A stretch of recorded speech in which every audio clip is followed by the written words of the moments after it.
patrol, shoveling dirt in every hole.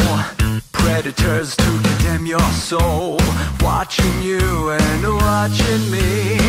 We're all connected but separated, misunderstood and so frustrated. A million armies of one have invaded, watching you and watching me. We live behind glass curtains and act like nothing's wrong.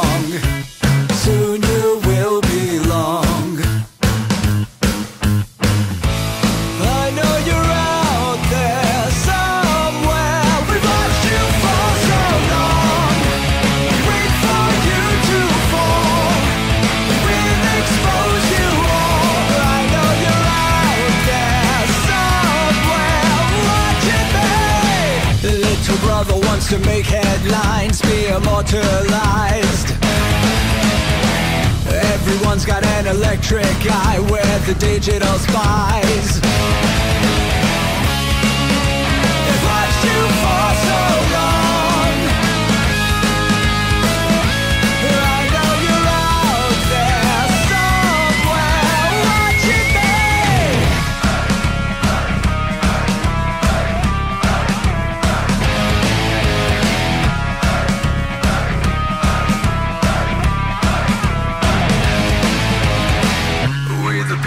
have taken over. We the people are little brother, standing by to dethrone each other, watching you and watching me. Paranoid, the lens is our weapon, desensitized in our lust for attention, democratized by our voyeur obsessions, watching you and watching me. Slaves to perfection, don't let them project you as you are, reveal your every flaw. I know you're out there somewhere. We've watched you for so long. Wait for you to fall. We'll expose you all. I know you're out there somewhere watching me. Little brother wants to make headlines, be immortalized. Everyone's got an electric eye, we're the digital spies. They've watched you for so long. I know you're out there somewhere watching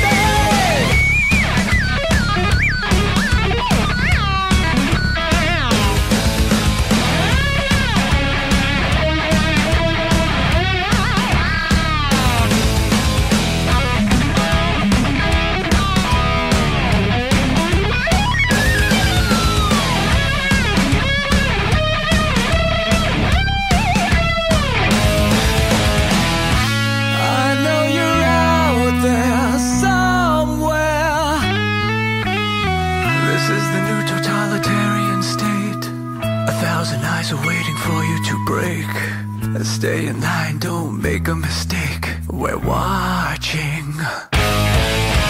We watched you for so long. We wait for you to fall.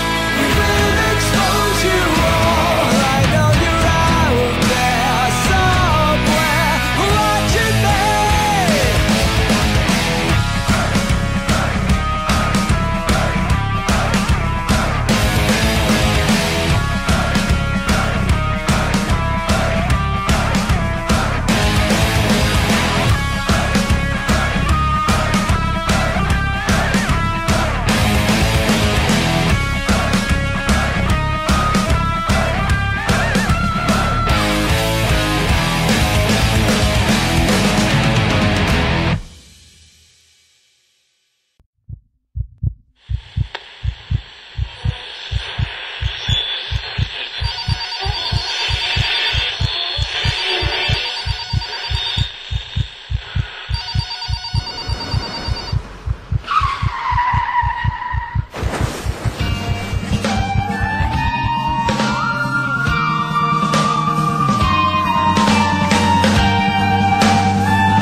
Let your experience begin right now. From high atop the mountains of British Columbia to you listening around the world, this is Spaced Out Radio. You can follow us on our website, spacedoutradio.com, on Twitter, @SpacedOutRadio. Give our Facebook page a like, Spaced Out Radio Show. You can follow us on Instagram, Dave Scott, SOR, or on our YouTube channel, Spaced Out Radio Show. They let us play with all our toys. They let us think that we're big boys. They let us make the louder noise, but women rule the world. They let us think we're Superman, that we're the only ones who can be strong, but we break on command, cause women rule the world. Buckle up, space travelers. It's time to go for a ride as we are live on Spaced Out Radio. I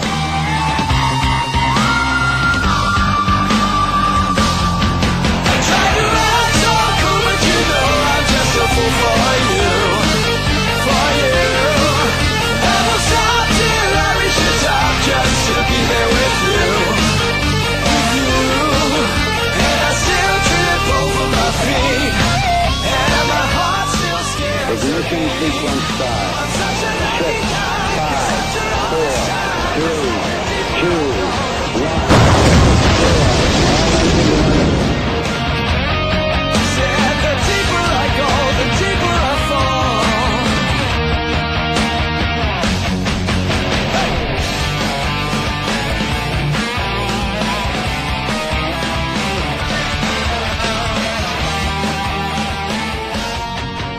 Good evening and welcome to Spaced Out Radio. Tonight I am your host, Dave Scott, and I want to wish a happy 4th of July to all of our American listeners out there.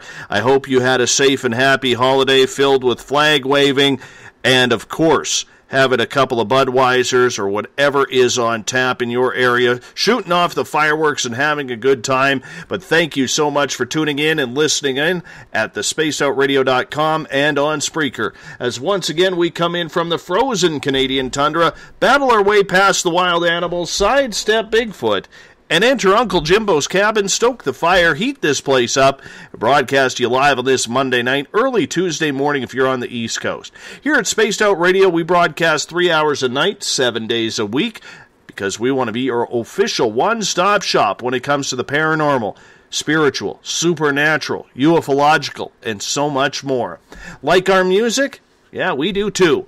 If you head to our new look Spaced Out Radio website, you'll hear the guitar god himself, Ron "Bumblefoot" THAL, formerly of Guns N' Roses. Check out a couple of his music videos by clicking on the Bumblefoot banner.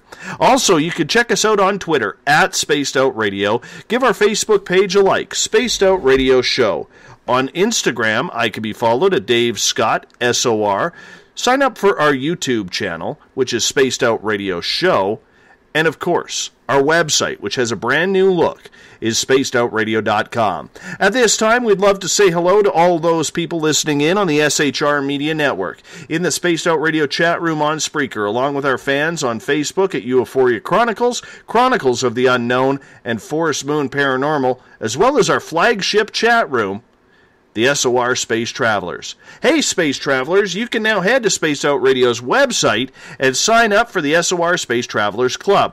It's $5 a month, and we will be doing monthly prize draws, having private group interviews, access to a special section on our website, and so much more. Hey, we're going to give you a hell of a lot more than just access to our archives. Also, while you're on the website, check out our new news feature, the SOR Space Wire. Space Out Radio's news editor, Eric Markham, has posted some really cool stories on there, and you can also check out a bunch of blogs that we have written from people participating, including my own, and all you got to do is click on the little word that says blog, and they all show up. Tonight's show is brought to you by Rivulet Reiki and Readings, providing healings in person or at a distance.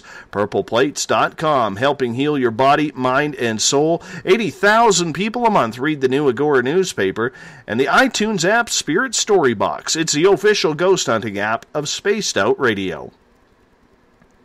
We're stepping into the paranormal to kick off this week as we stay north of the border and head to Canada's capital of Ottawa to see how haunted the main city of the north truly is. Now, naturally, we are staying north of the border tonight because with all the partying going on in the USA, celebrating the 4th of July, we wanted to keep things a little kosher, not ruin anyone's long weekend. Ottawa Paranormal is run by John Moore. They look for the old ghosts that are still lurking around the capital, from the sacred Parliament buildings to the Prime Minister's house at 24 Sussex Drive. Ottawa Paranormal uses the scientific approach to dealing with the paranormal in trying to prove rather than disprove what is truly going on when entities are lurking around. See, I'm happy here because I didn't use that hideous word debunk. God, I hate that word. Don't know why. It's like fingernails on a chalkboard for me.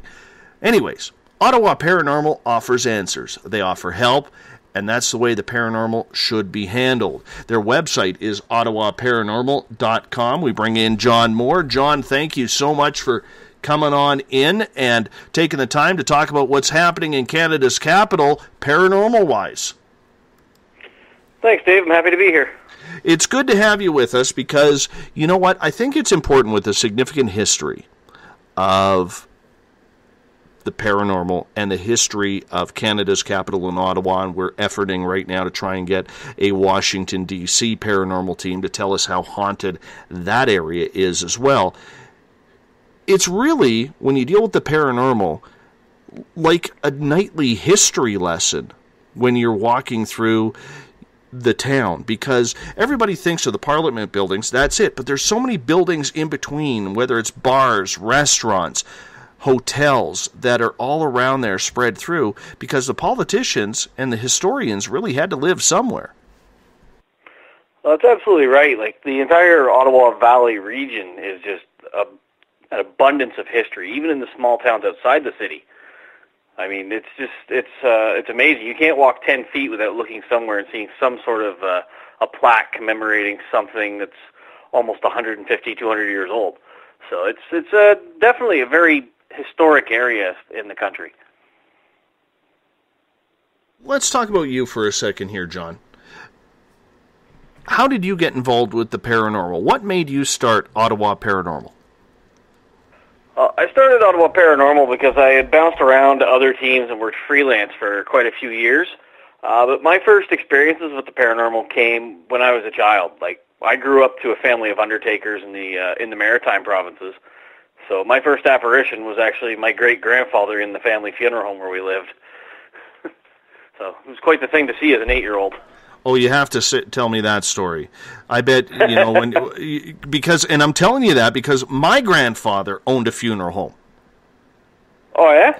Yeah, but the problem was they kept us kind of away from it. You know what I'm saying?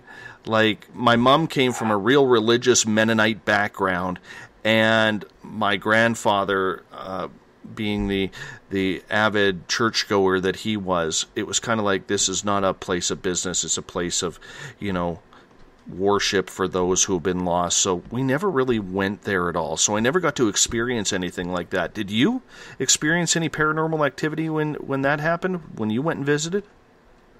I did, actually, and my parents were a little bit different in that aspect. They did believe it to be like a religious site like that, the same way as your grandfather did, but mine weren't afraid of it. They were more like, it's something we all need to embrace. Like, we were a family with 4 generations of undertakers already. My great-grandfather, who was the one who built the building, and what happened when I saw him is I was 8 years old. He had died when I was about 3 months. And 8 years old, I'm there with my father one night after, I can't remember if it was a wake or an actual funeral, but Dad was just finishing cleaning up and getting ready to lock up and all that. And I'm standing in the lobby, and I see what looked to me like an older gentleman standing at the bottom of the stairs where we would have the casket showroom. Now, to me, I just waved and said hi, and this gentleman just smiled and waved back. And my dad came out of the chapel and basically asked me, who are you talking to? And I told him I was talking to the gentleman downstairs. So my dad went around and looked, and he couldn't find anyone. Lo and behold, years later, after the funeral home had ended up closing down and all this, other people had seen the entity. And a few of the staff and people that knew my great-grandfather told me who he was, and they showed me a picture of him at one point when I was about 12. And that was definitely the apparition that I saw in that basement.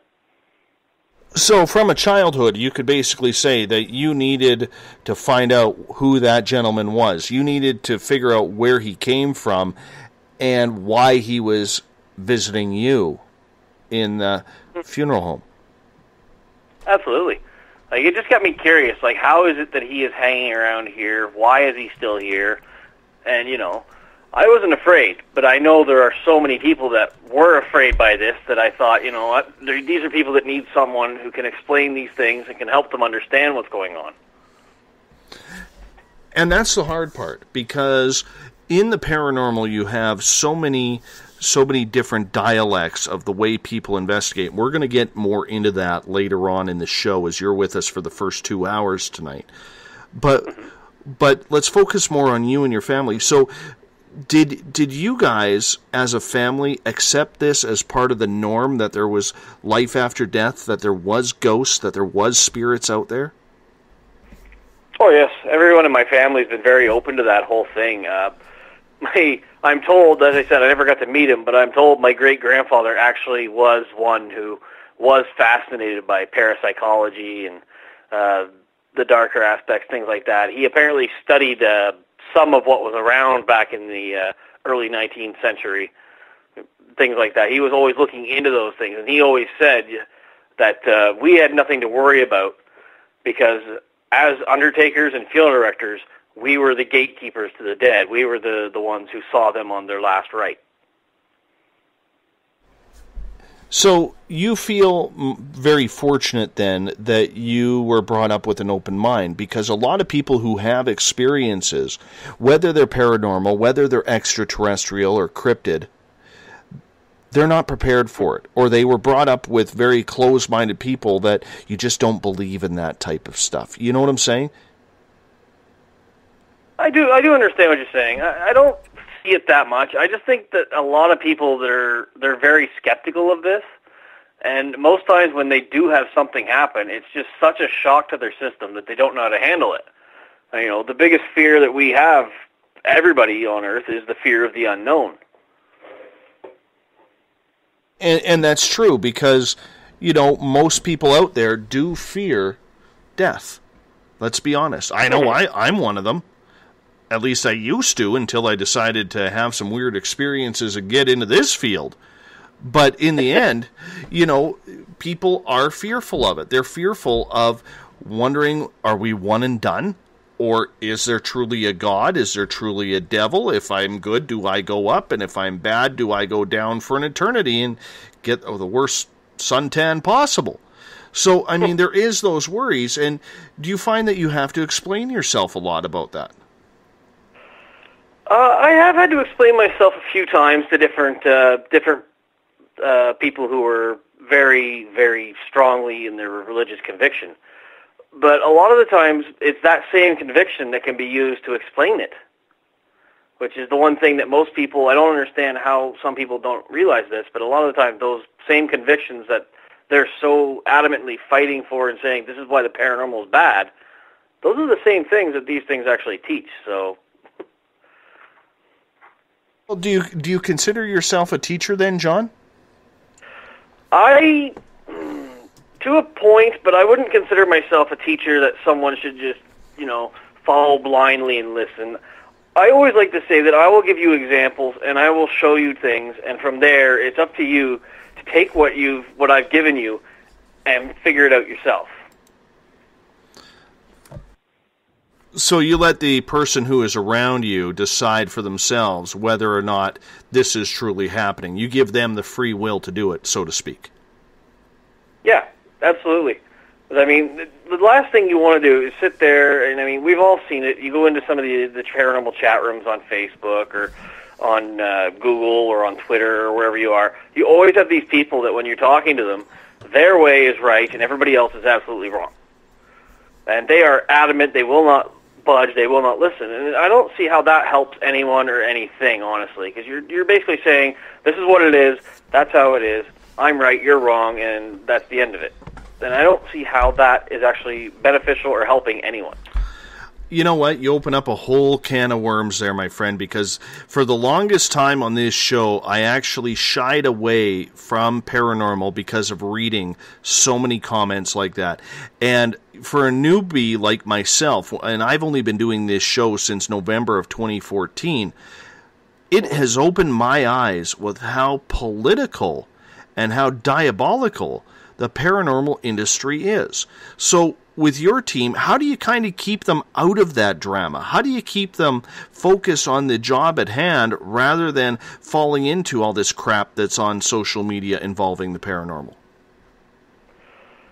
My guys have all, like my team and the way we do things is we've always had the same passion. We've all come to this from our own different standpoint. Like I have people on my team from all these different walks of life and all these different theories. And we all work together. And that's one of the things I always stress to every single person that comes to our team is that, you know, you're here, you have your views, but you keep an open mind to everybody else's because nobody here is right all the time.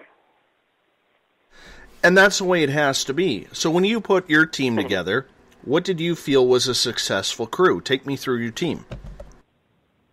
Well, the team we have a number of people that are very good in the research field, which is always beneficial for what we do. Also, I have a number of people that I brought on specifically for tech. You know, these are people like photographers, sound technicians, sound engineers, people like that. People that know how to work cameras, know how to take them apart, rebuild them, things like that. The people that know the intricacies of the equipment. We also use a number of spiritual guides, such as we have a Catholic, an old Roman Catholic bishop exorcist on the team. We also have a practicing pagan witch on the team. So, and we've had them both on the same investigation. You would think that the two of them would be oil and water, but they work very well together, believe it or not. I'm glad to hear that you actually have that much of a diverse team, because there's so many people that are focused so intently on the science behind that. One second. What's with the cat? What's with the cat? My wife came in here to bring me a glass of milk because I have to tell our audience here, she made a fantastic vegetarian chili, but it's given me heartburn. So she brings in here into the studio to bring me a glass of milk because I was feeling some heartburn. And the damn cat got in. And this cat is loud. This cat thinks it's a dog. All it does is meow all over the place. So I got to make sure he's not in the studio. Anyways, let's get back to where we were, because I'm not a fan of cats. I'm just not a cat guy. I'm a dog guy. I got my dog right behind me. You know what? He's silent. You're not going to hear him for the whole show. Anyhow, back to the paranormal and your team. A lot of teams focus so much more on the science of everything. And when you see a team such as yours that is so diverse, do you think that you have a more rounded view of the paranormal because of that diversity, rather than just focusing on the actual science of everything? I honestly think we do. Just the fact that by forcing everyone to be open-minded to everyone else's thoughts and beliefs, it opens them up when it comes time to do, like, we do still follow all the scientific research. We're looking for our natural causes. We're always trying to, not debunk, but figure out what is the cause behind these, what are the natural causes. But once we get to the point where we've run out of those, then we have all these different diverse theories that we can use that, you know, sometimes something might make sense, something else might not, right?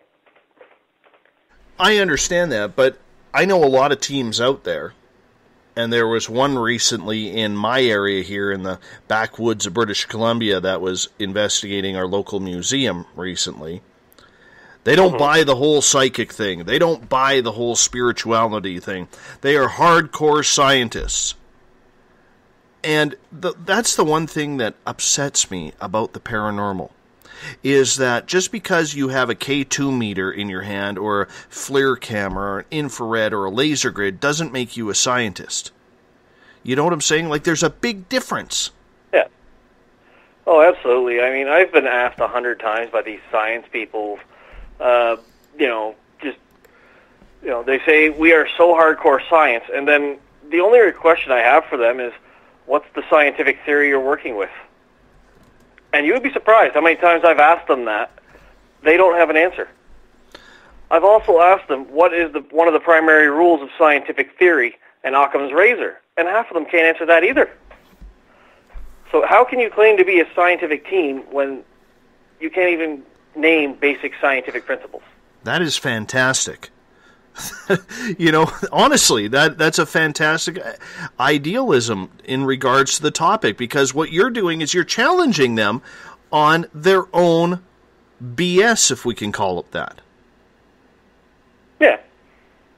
I mean, don't get me wrong, there is merit to what they do sometimes, but a lot of the time when they're going in, hands down, nothing's paranormal, you could have a ghost pick them up, throw them across the room, and they would still say, oh, it must have been a downdraft from the chimney or something, right?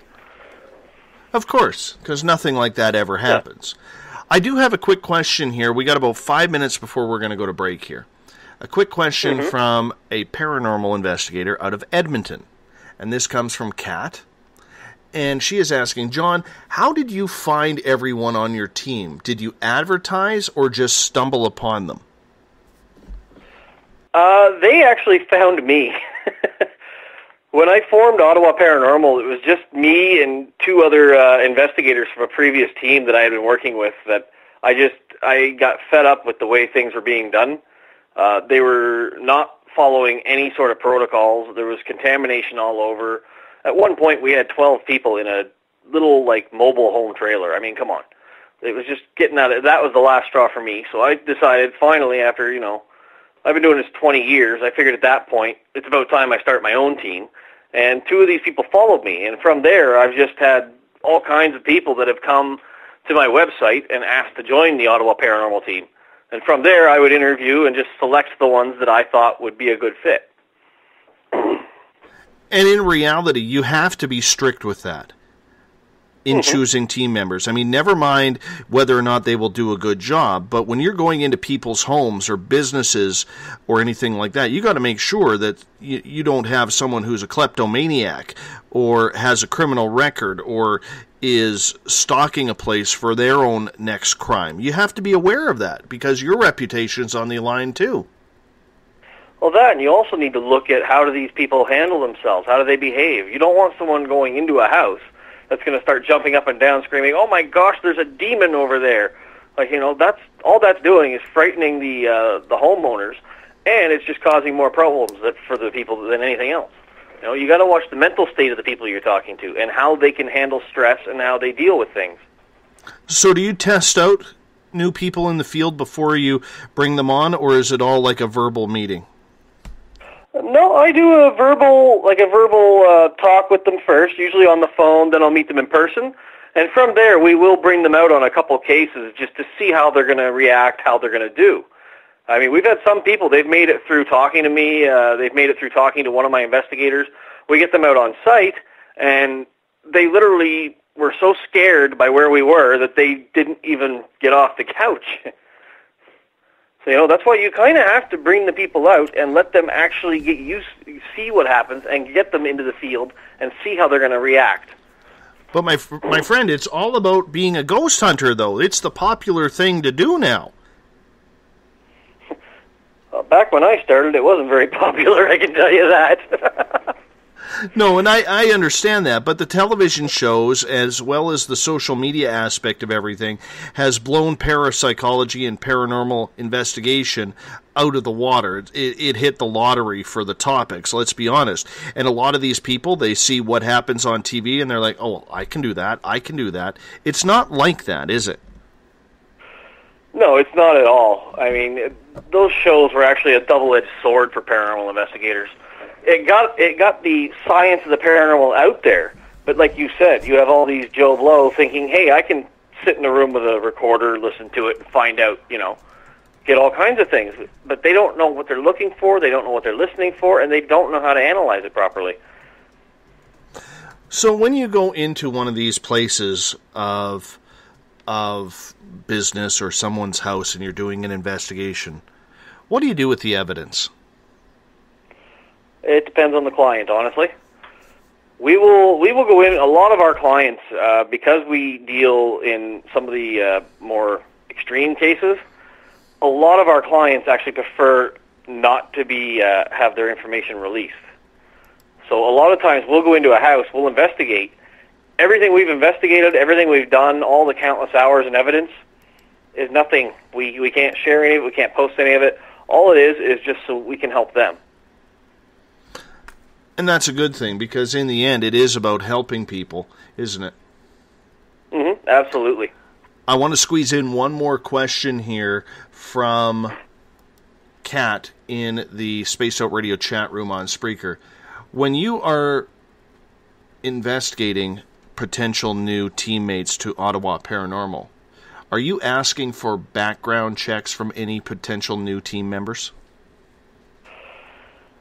I have had a couple times where I have, but generally I have not actually done background checks on people, because a large number of my personnel that come in, they've actually been military. Really? Oh, and and when you're military, your background checks and all that are kind of already taken care of. What is you know what? I'm going to write that down, so that way I can ask you that right after the break.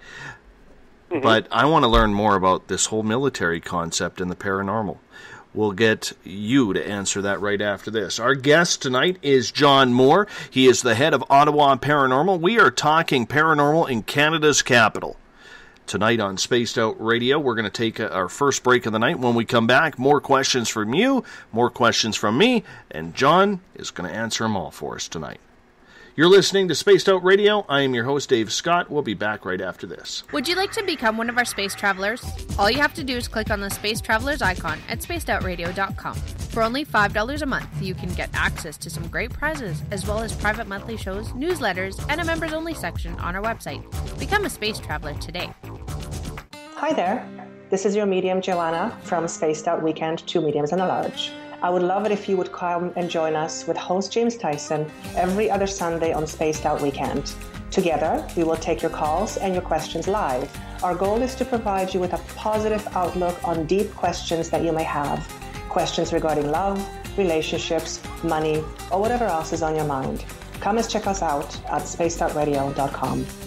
Every Saturday and Sunday night, as Dave Scott wanders aimlessly in the wilderness, you can come hang out with me, James Tyson, in Spaced Out Weekend. Starting at 9 p.m. Pacific, midnight Eastern, I'll take you along as we talk with some of the best experts in their fields. SpacedOutRadio.com is the place to find us. So sit down, relax, put your feet up. Enjoy the topics like the paranormal, supernatural, intuitiveness, and so much more. Hope to see you there. Hey everybody, this is Patrick Webster Small, and I'm here to bring you the Webster Phenomena every Saturday night, live at 8 p.m. Pacific, 11 p.m. Eastern. If you're looking for aliens and extraterrestrials, well, we've got them. Big and tall, short and small, you're bound to find what you're looking for. So join me on the Webster Phenomena right here on Spaced Out Radio.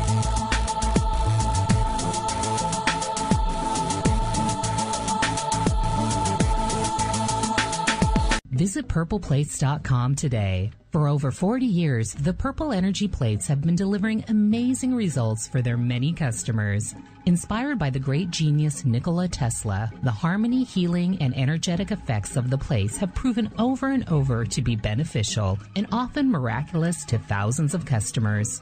With their money-back guarantee and the many benefits, how can you afford not to get one? Check their site for daily specials and choose from their many energy products. You won't be sorry. Visit them today at purpleplates.com for mind, body, and spirit, and expect a miracle. Have you ever wondered about those weird and strange creatures people have reported throughout history? Do you wonder if those stories are real? Me too, and that's why I started Cryptopia.us. Hey, this is Rob Morphy, crypto historian. Join me once a month on Spaced Out Radio with Dave Scott, where we will get into the odd and bizarre reports, from the Dover Demon to hairy hominids and everything in between. I will break down what people like you and me are seeing at spacedoutradio.com.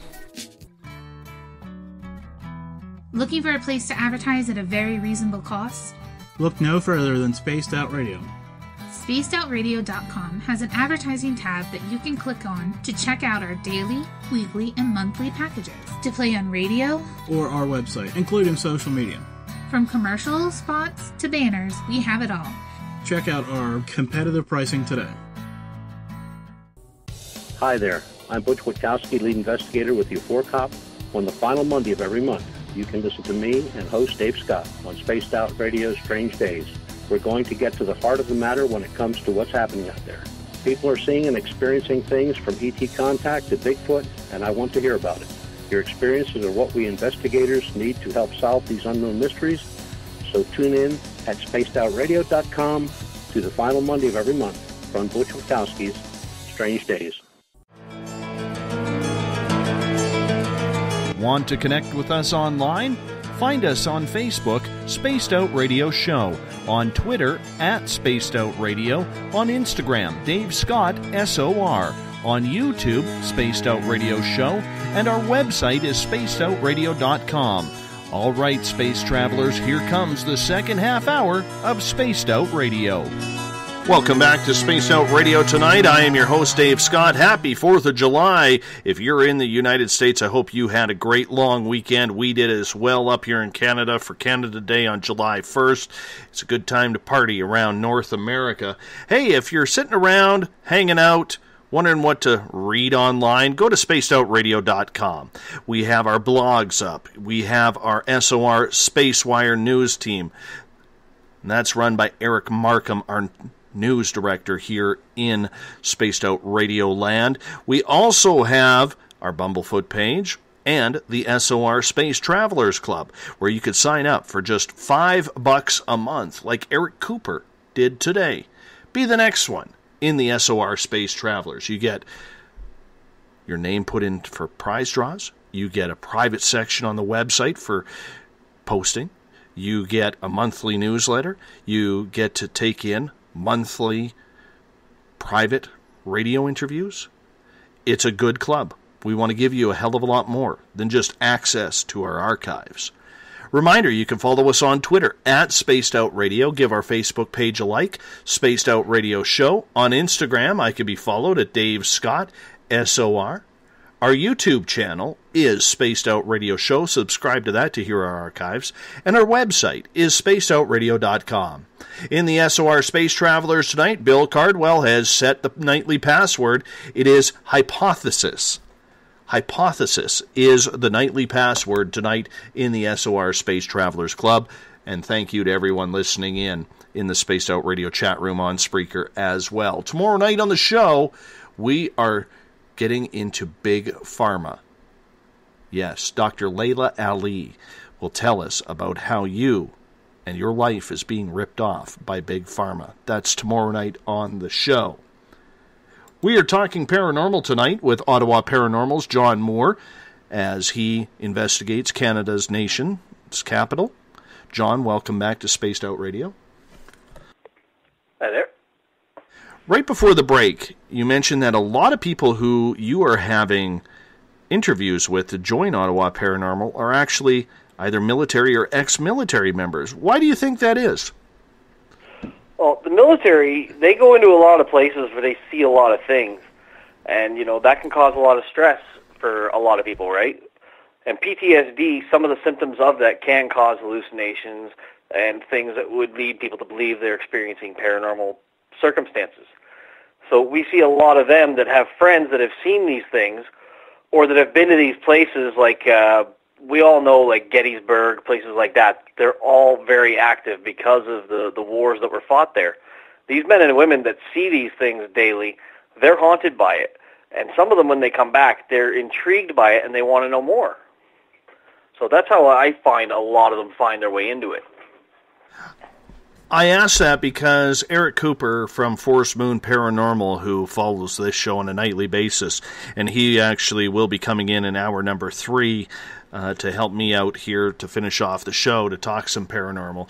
He is ex-military as well, and he's said that a lot of military people come into the paranormal field as well because of the stress, and they can handle those types of environments as well. Yep, I do find that as well. A lot of the military personnel do come in, and they are a lot less easy to shake, if you will. Like, they don't scare easily. That, and they're trained observers, so they tend to notice things a lot better than, say, just somebody off the street would. Do you find it makes them good investigators? I do, actually. As long as you can get the ones that you can work with. Again, you have to look at the ones you can work with, because some of them will come in, they have a preconceived notion, a preconceived bias, and that's where the problem lies. Let's get to a question from Sabretooth in the Spaced Out Radio chat room on Spreaker. He is asking, John, how do you feel about the safety in the field of paranormal investigation? Is there really a danger of being harmed in any way by an entity? I have seen situations where things can get hairy when dealing with certain entities and things like that. So yes, there is some danger to it. And some of it's not only the danger of the entity, but in some cases where you're dealing with the people involved, they can become dangerous to you. Go into detail about that if you don't mind. How can that happen? We've had one case where it went to full term, and we ended up bringing in the bishop exorcist on that one, where the woman was suffering from what we believe to be some sort of minor possession, and basically at one point she actually pulled a knife on us. Wow, that's getting a So little there was serious. Exactly. It's what I mean. That's why I say, there is danger to this. Now, was she possessed? Was it just mentally disturbed? Who's to say? But all I know is there was a knife pulled on me and 3 other investigators, and the 3 of us had a hard time controlling this 90-pound woman. It's amazing what type of strength a person can have if they have an entity inside of them. Doesn't matter what their size is. Absolutely. That's one of the things we look for. I mean, that case in itself was insane, but I mean, we can go into that a little later on. Kat is asking in the Space Out Radio chat room on Spreaker, with all the military people who've been joining you, have you investigated any military housing? We have investigated a couple of old military housing units, like ones that have been decommissioned, but none that are active. Like, none that are active military. Yeah, they don't really like people like us probing around, let's be honest. Not very often, no. I want to focus more now on Ottawa. Ottawa is Canada's capital, and the history of it was they were going to make Toronto or somewhere along the border the original capital of Canada, but they felt it was a little too close to the United States. And let's face it, back in the early 1800s, there was a little bit of tension on both sides of the border. And we weren't exactly friendly to each other because the Brits were still a little pissed off about the Americans leaving. But it's turned out pretty good. So the Queen decided to make Ottawa Canada's capital. So it's been around for 150 plus years. How haunted is it? We get a lot of reports from a lot of places around this city. Like, it's unreal, the level of activity that's been claimed. So, is it the historic sites that are being haunted, or is it just a haunted city in general because of the history? From my own personal experience, I've found we're seeing a little bit of both. There are a lot of locations in the city of Ottawa, like the jail hospital is one of the most well-known, as well as the Bytown Museum. There's also like the Natural History Museum, the Aviation Museum. All these places, they all report some level of activity. So these are all like the heritage buildings, but you also have a lot of areas from like Old Vanier, the downtown core, where all the old buildings were at one point. You get all these areas like that, and they all report a lot of activity as well. So, do you find when you're investigating some of these, like the Museum of Flight and some of these heritage sites, that the spirits that are in there are more colonial, or is it a mixture of older spirits compared to people, say, who have died in the last 50 to 100 years? A lot of those, like the Aviation Museum, places like that, they're museums. What we find is actually that they're not intelligent. They're mainly residuals. You know, like all the items in there, all the artifacts in there. We're getting a lot of residual activity from those items, But that's about all we found. We haven't found too many intelligent ones in that, or at least they don't like to come out and play when we're there. You know what I mean? No, I understand that. Do you find, though, that the buildings and the people inside those buildings, not the spirits, just the people, they are accepting of wanting to know what is going on or what is haunting those buildings? Some yes, some no. A lot of places in Ottawa, because it's a government town, they want to try to keep themselves distant from all that. And a good example of that is this I believe it was in the fall or summer last year, they were talking about the Ottawa jail hostel was actually going to stop doing the haunted walk tours because they wanted to get away from that aspect. So that's the one thing about a government town is, people are worried about their image and how things will be perceived. So we see a lot of that, unfortunately. Well, that's too bad because I'm sure you would love to get into the Parliament buildings just to see what's going on there. I'm sure you could maybe patrol the outside, but maybe because of security you can't these days. But is it difficult to get an investigation in Ottawa? In some of the bigger buildings, it can be difficult. You basically have to find the places that people are open to it, and unfortunately, a lot of them, they've already made themselves known, so people already know them. Finding new locations that are active can be a bit tricky. So when you go into some of these older locations or you hear the rumors, like the Prime Minister's house at 24 Sussex Drive is said to have the ghost of a couple of former Prime Ministers in there, John A. Macdonald, the founder of Canada, as well as, William Lyon Mackenzie King, which was this guy was a wild spirit while he was alive, let alone, when he passed away. Does it bother you as an investigator? Because I would be chomping at my bit to get in there and see what is actually happening in the Prime Minister's house.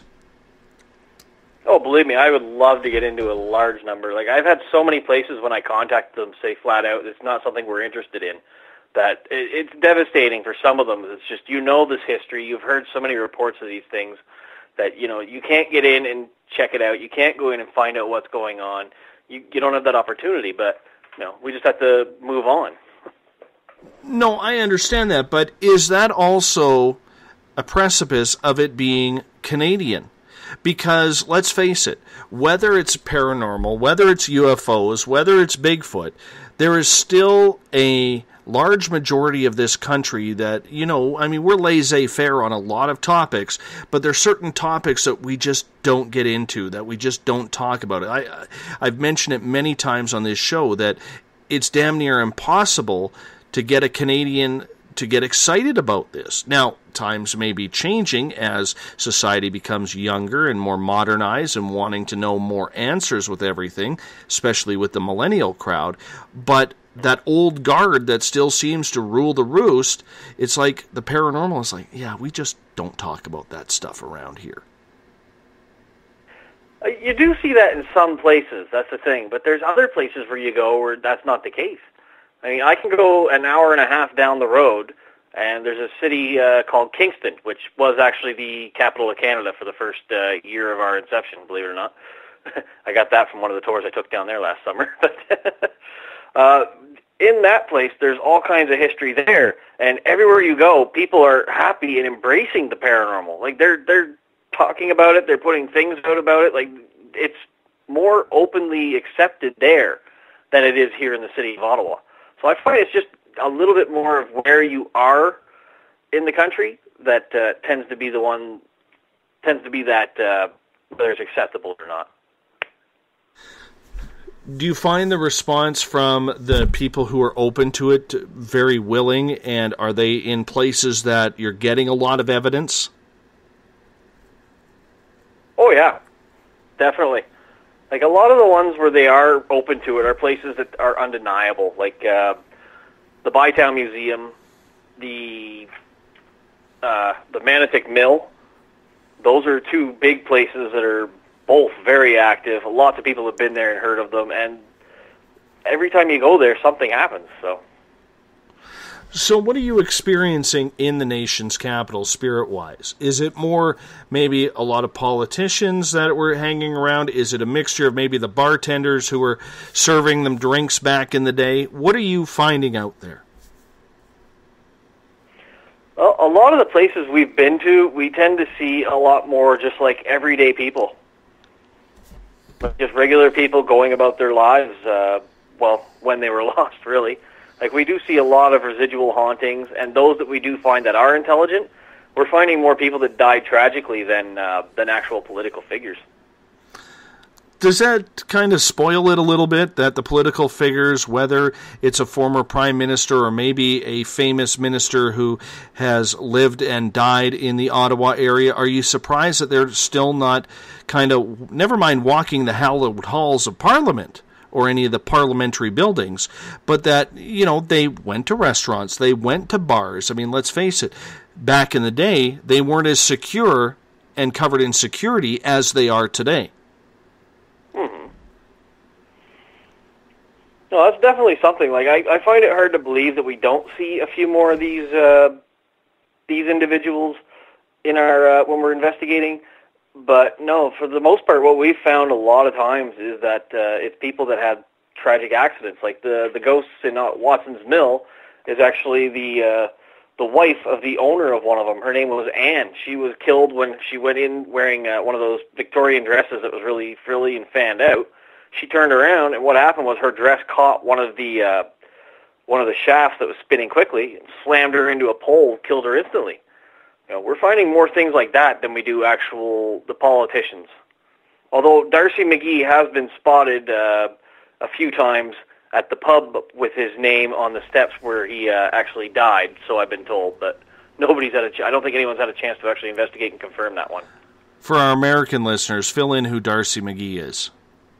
Darcy McGee was a politician here in Canada back in the 1800s. I believe it was the 1800s. But he was shot dead. He lived just down the road from Parliament, and he was walking home one night after a particularly late debate, and he was shot dead. Now, the gentleman who shot him, they caught, and they put in the Ottawa jail.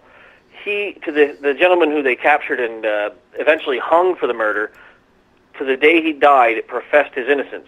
And to this day, he is actually the one that is seen haunting the Ottawa Hostel Jail. No kidding.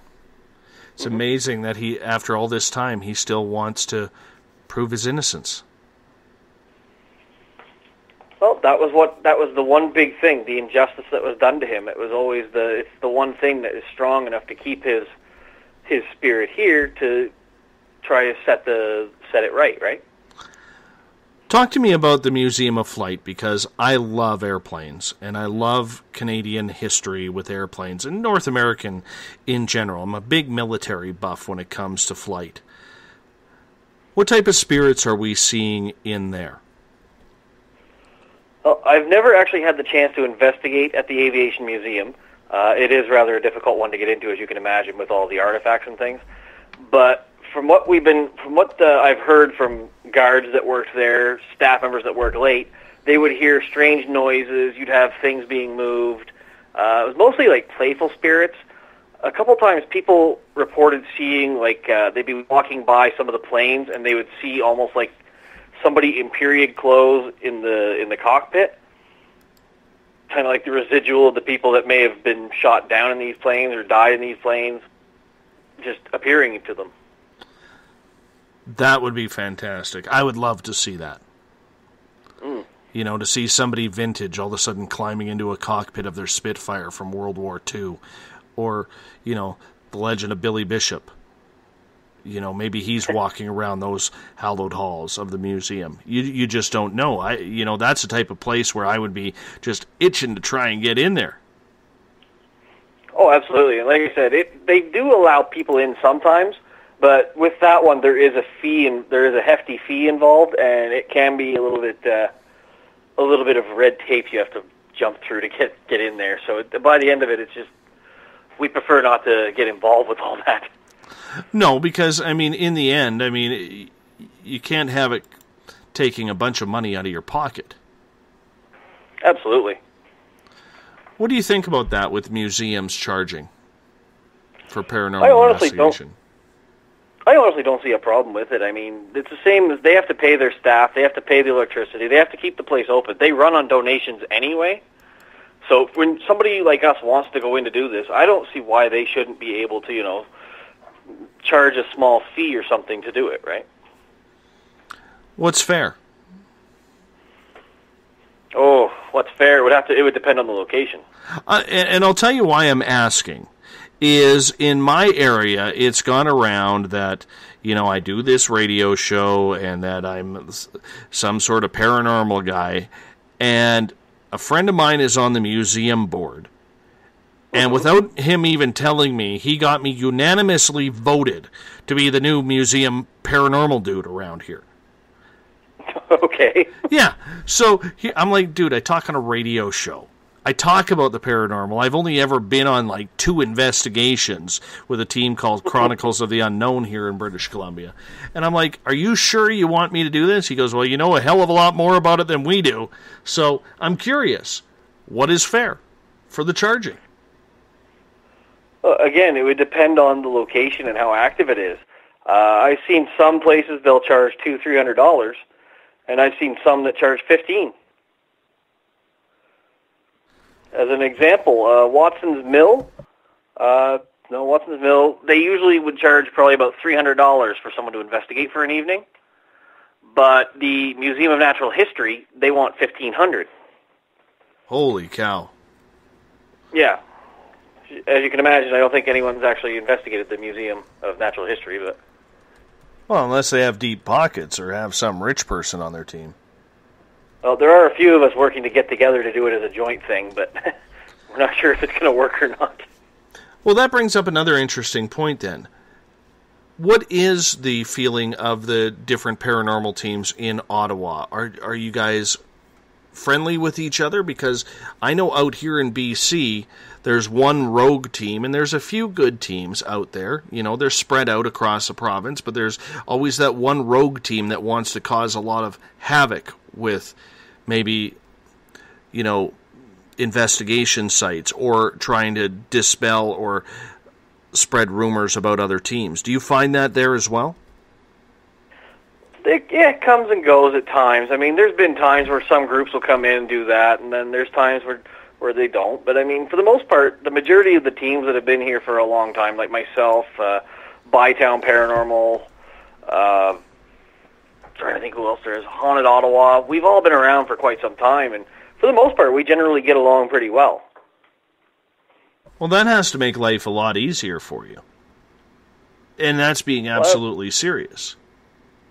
Well, you have to think, too, once you've been around this long enough, you start to realize that the only way that anyone's going to take the paranormal seriously is if we start to actually act like normal scientists, where instead of trashing each other, putting each other down, we work together and cooperate. A lot of people don't get that, though, John. And I hate to say it. I hate to say it that way, but one of the things that I am absolutely baffled about in the field of paranormal, whether it's here in Canada or down south in the United States, and I talk with a lot of people, I can't believe how egocentric a lot of people are in this field. Yeah, absolutely. I mean, there are some like that out there, and it actually hurts the rest of us when they do that. There's also some groups I've seen, although not seen as much as anymore because that group folded, they were very territorial. Like, if you wanted to investigate a location that they supposedly owned, you wouldn't be able to. Yeah, that's going around here in BC as well with a group. And I know friends of mine who are from Chronicles of the Unknown who are putting together a television pilot about the Canadian Gold Rush Trail. They have a team that is following them, and every time this team goes to one of their locations, they try and get what they call an exclusivity contract for where they have investigated. So that way, the other team who they are following, being Chronicles, can't go back there and get the footage or get more information for what they need. It's ridiculous. You see, just by doing that, you're hurting the field more than you're doing anything else. But I guess that's my big question. Why the ego? Why is there such drama when there shouldn't be? Because in the end, are we all not trying to prove the same thing, that there is life after death? There are a lot of us doing that, but it goes back again to a lot of people do it because I saw it on TV. I can do that, and I can be on TV. There's a lot of people just looking for their 5 minutes of fame. It does suck sometimes. I'm not going to lie.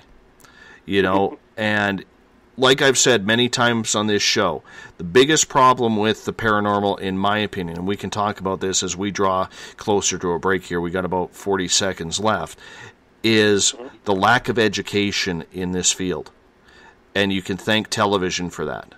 Because after seeing the TV shows, and all you need to become a professional paranormal investigator now is go down to Walmart, pick up a digital camera, pick up a digital voice recorder.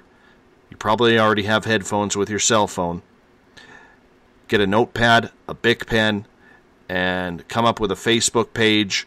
And, you have to have some sort of weird name like Spirit or Rest in Peace, RIP or something along those lines. And boom, you're a professional paranormal investigator.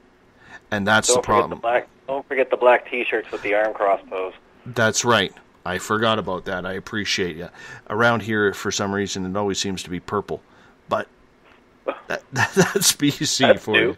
Yeah, that's BC for you. John, I'm going to get you to hold on here. We are done hour number 1. Our guest tonight on Spaced Out Radio is John Moore from Ottawa Paranormal. Canada's haunted capital is the topic for tonight. You're listening to Spaced Out Radio. I am your host, Dave Scott. We'll be right back.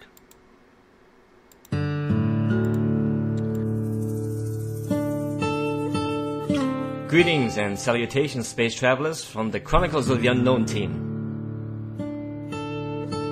What is Chronicles of the Unknown? I keep hearing about this thing. It's a new paranormal reality TV show based right here in beautiful British Columbia, Canada. Follow our team as we uncover claims of activity on the Caribou Gold Rush Trail.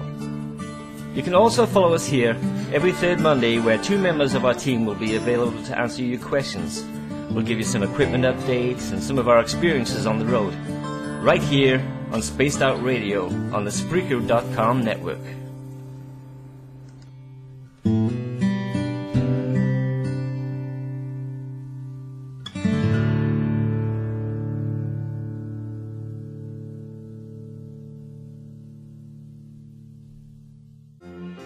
Do you believe you've been in contact with extraterrestrials?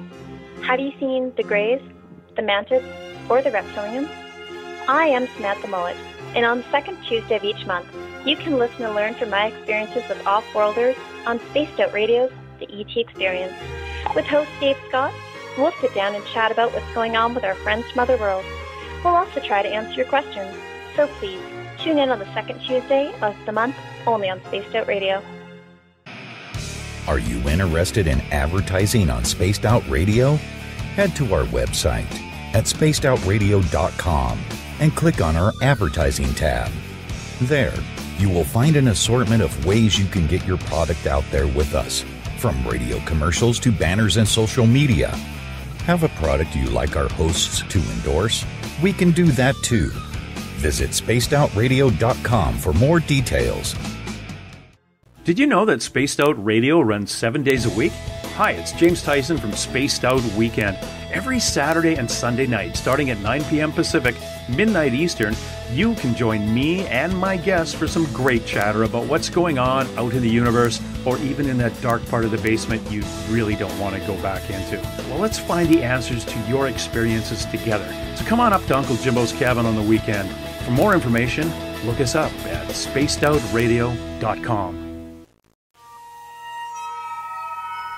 You hear footsteps in the empty room above you. A rocking chair begins rocking by itself. Don't be afraid of the things that go bump in the night. Reach for Spirit Storybox, the iPhone app the Huffington Post UK called the only ghost hunting app you will ever need.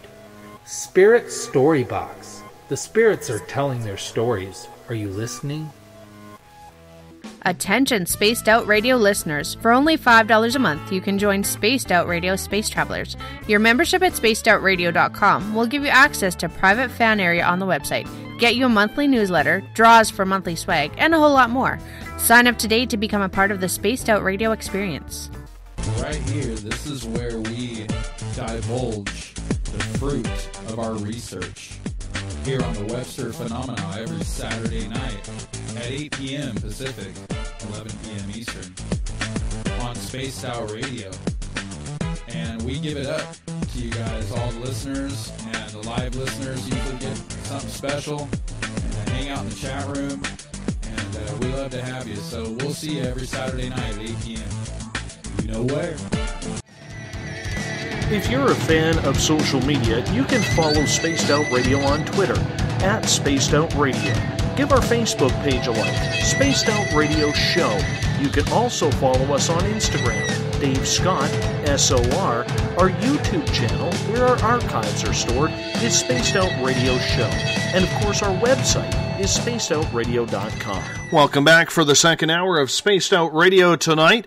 Hey, if you get a chance, go to our new look website, spacedoutradio.com. On there we have some amazing features. We have our affiliates page, where if you're having a paranormal meltdown and you want to figure out some answers, you can check out one of the paranormal teams that we endorse here, get your questions answered. All the teams are very responsive to you, like Chronicles of the Unknown, like Forest Moon Paranormal, just to add a couple out there. You can go to our SOR Space Travelers Club if you haven't signed up, like Eric Cooper did earlier today, and you can join in for just $5 a month. We're going to give you private access to a portion of the website. You're going to get a monthly newsletter. Your name is going to be automatically put in for monthly prize draws, as well as you get to take in some private group interviews with special guests. It's a lot of fun. We're going to give you a heck of a lot more than just access to our archives. We have our blog section. We have some talented writers, including my own blog that I write weekly. It's published on Sundays. We have Bumblefoot on there. You can check out our music master of this show. And, of course, you can listen to the show live every night starting at 9 p.m. Pacific, midnight Eastern Time. You can also follow us on Twitter at Spaced Out Radio. Give our Facebook page a like, Spaced Out Radio Show. On Instagram, I can be followed at Dave Scott, SOR. Our YouTube channel, subscribe to it, is Spaced Out Radio Show, and our website, once again, spacedoutradio.com. The SOR Space Travelers password for tonight is Hypothesis. Hypothesis is the SOR Space Travelers set by Bill Cardwell tonight. He does it every night. Tonight we are talking with John Moore from Ottawa Paranormal on Canada's haunted capital. From Ottawa, Ontario. John, welcome back. Thank you, Dave. A lot of people who are in this field now, they are getting so technically advanced and spending like literally thousands upon thousands of dollars on gear. You know, back in the day, I mean, you grabbed a shutter lens camera, you maybe had a video camera, you maybe had a digital voice recorder that was, the old tape cassette that was connected to a microphone, and you maybe had a K2 meter. But it's got so technologically advanced. Do you prefer the old way, or since you've been doing this for 20 years, or do you prefer the new way where technology is really taking paranormal investigation to a new level? You see, I have a problem with some of that, honestly, that new technology, because a lot of that is still unfounded, and you're using way too many assumptions on a lot of it. I mean, we've used a few of these items out there, like we've bought the spirit box, things like that. But, I mean, a lot of the time when we use those, we're using them during experiments, and from what we've found, they're actually no better than anything else, and it's basically just wasting your money. Like, sure, it looks cool on TV when you see the thing lighting up, but what is it actually lighting up for? I know what they say it should be, but anytime you have to make assumptions about something being there because it's lighting up because of it, that's just taking Occam's razor and throwing it right out the window. On that, another thing, a lot of people, when they look at that, they go, the ovulus is another one where it spits out words, and people are like, well, you have to interpret the word. It's like, as soon as you start interpreting your equipment, you're putting your assumptions into it. And I'm sorry, as soon as you start making assumptions, it's not very scientific. Donna in the Space Out Radio chat room on Spreaker, how about just using ordinary senses? Absolutely. The human body is one of the best detectors you can have. I mean, you walk into a room, you start to feel a cold spot, right? Right. So do you try and tell your people coming in then, look, we don't need the laser grids. Look, we don't need the FLIR cameras. We don't need the ghost apps that you could get on the phone. We just need to have you have your senses intact in order to try and figure out what is going on. We don't quite go that far. Like, we do still use the FLIR camera. We use the laser grids. We use a few of those things. But any of the ones where you have to start making assumptions with, like one example, like I mentioned, the Ovulus, REM pods are another one that light up, or things like that. I just find, like, you know, people want you to spend like $300-400 for these things, and for what? They're pieces of basically junk that they're untried, they're untrue, and in the field where we're trying to show these things exist, how can you be using something that is supposedly based on the idea that it's been proven they're there?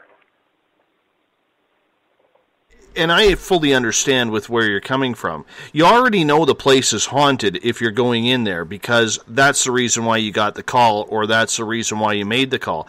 So in your opinion with Ottawa Paranormal, is it the purpose of proving that the ghosts are there, or is it proving the existence of something that is beyond this world?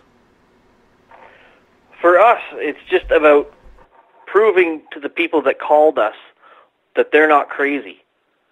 That what they're experiencing is either A, something paranormal, or B, something natural that can be explained. So our main goal is nothing more than to get an answer for the people that called us that are living with this and trying to figure out what's going on, and just they don't know what they're doing and they're frightened.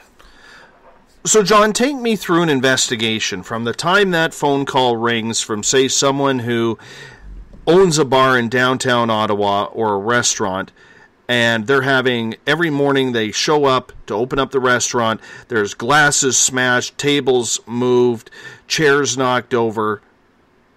I don't know what the scenario is. You've probably seen it and done it all.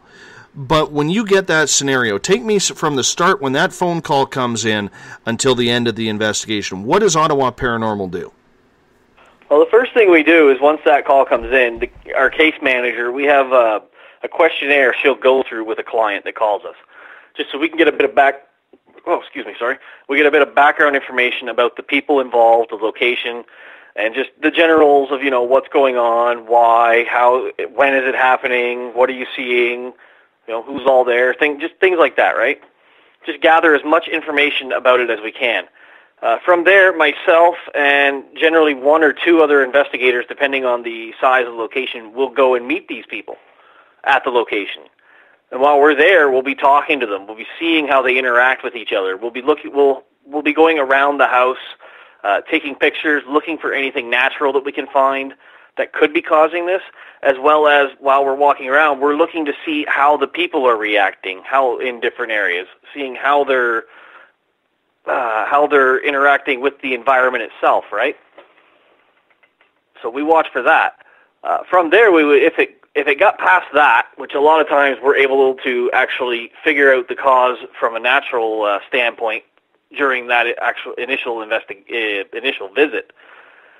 But if we do go beyond that, we would come in with all of our equipment. We would set up the DVR camera to watch some of the hot spots and just to cover the basic areas.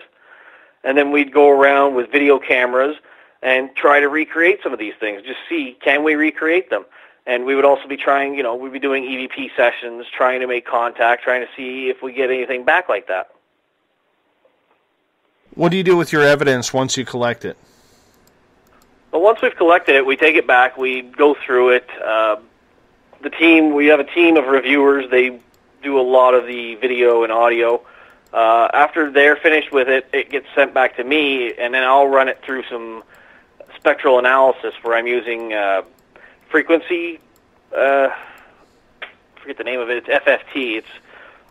basically what I'm doing is I'm looking at the frequencies involved and trying to see, are these natural human range frequencies, or are they low range like infrasound, are they high range, or what exactly it could be, right? So we would start looking into that, and from there we would send it out to our international people that we have that are actually ones when they just listen to it and confirm, yeah, I heard something, or no, I've heard this before, and this is what it happened with us. It was.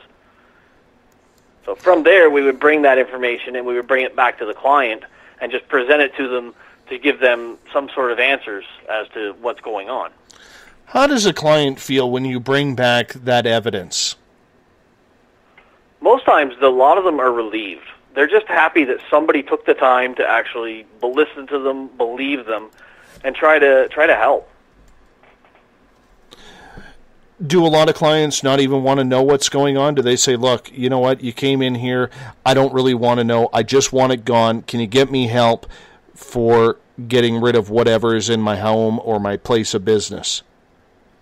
I have had a lot of people come to me with that, and each time they do say, I don't want any of that, the biggest thing I tell them is, if you don't understand what's going on, then there's nothing we can do to get rid of it. So for the most part, when somebody wants to, say, have a spirit or entity removed from their home or their place of business, what's the steps that you guys take for that? Whatever's necessary, honestly. It can vary by case. A lot of the time when we're dealing with these private homes, the first thing we look at is we would start using the parapsychological approach, where we'd be looking, is it a haunting, is it a poltergeist, or is it an apparition? From there, we would look at, okay, if it's an apparition, who is the apparition, what are they trying to get across, and why is this happening?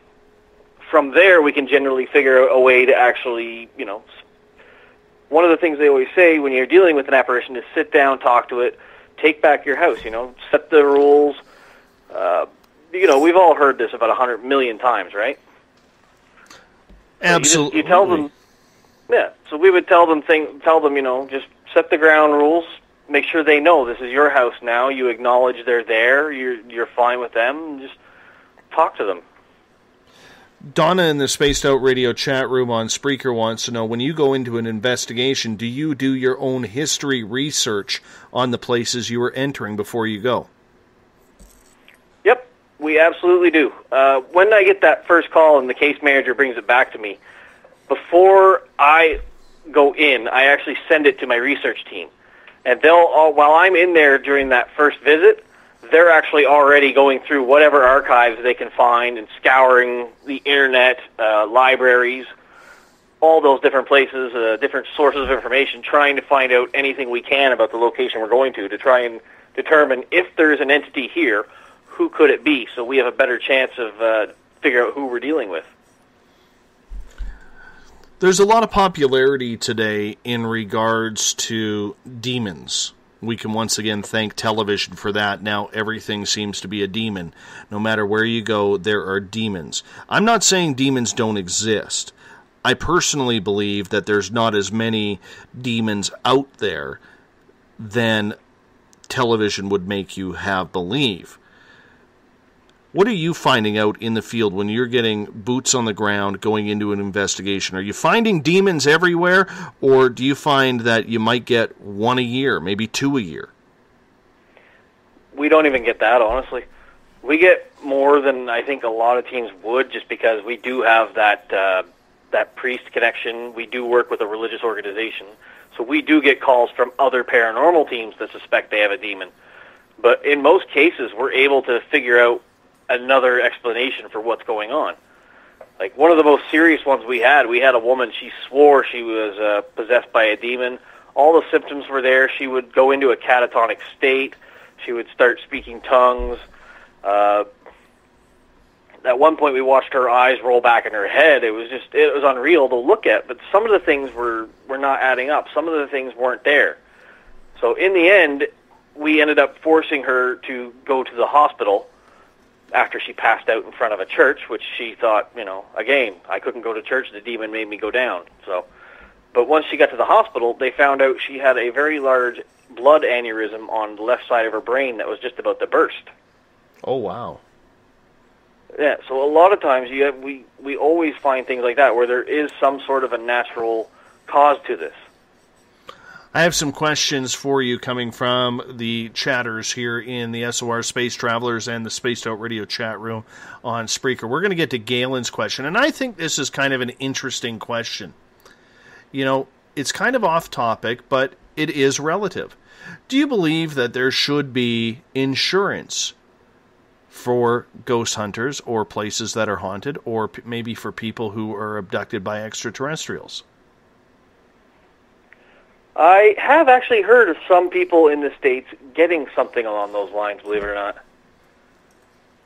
Some teams, I believe, actually have taken liability insurance, and there are some locations in Canada that they will not allow a team in to investigate unless they have a certain cover. I think it was $500,000 liability coverage. So I believe there is some of it. They don't really call it ghost insurance, but I believe there is some sort of insurance that a lot of people do take out for that. SJ is asking, I'm not sure if you've mentioned this already, John, but with your team, do you all use real time for your EVP sessions? We do not listen to them back in real time. We record them, then listen to them back at a later point. Usually a day or two later. That way, you give your mind time to calm down. You're not in the moment right there. You're kind of relaxed. You're fresh. So then you can look at it with fresh eyes, fresh ears, as it were. So. And I think that's smart, taking a couple days just to kind of kick back, relax, get your mind off of it, so you're still not, or you've calmed down from the hype of the investigation. That's important. Yeah, absolutely. And it goes back to the old theories where pareidolia, if you're looking for it, you will find it. You know, you'll get groups that'll listen to EVPs, and they'll be like, oh, you can hear this, you can hear this. They were listening to it in real time, and they were hearing it.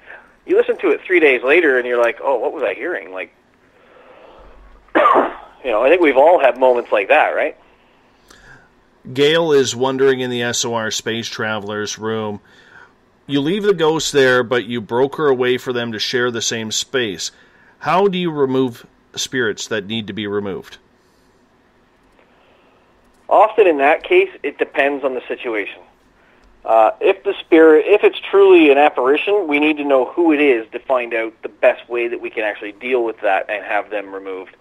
The same as if it's a poltergeist, you would have to have the people there. We would have to find out more about them. That way we can figure out what the trigger is and how we remove it. Have you dealt with a lot of poltergeist situations?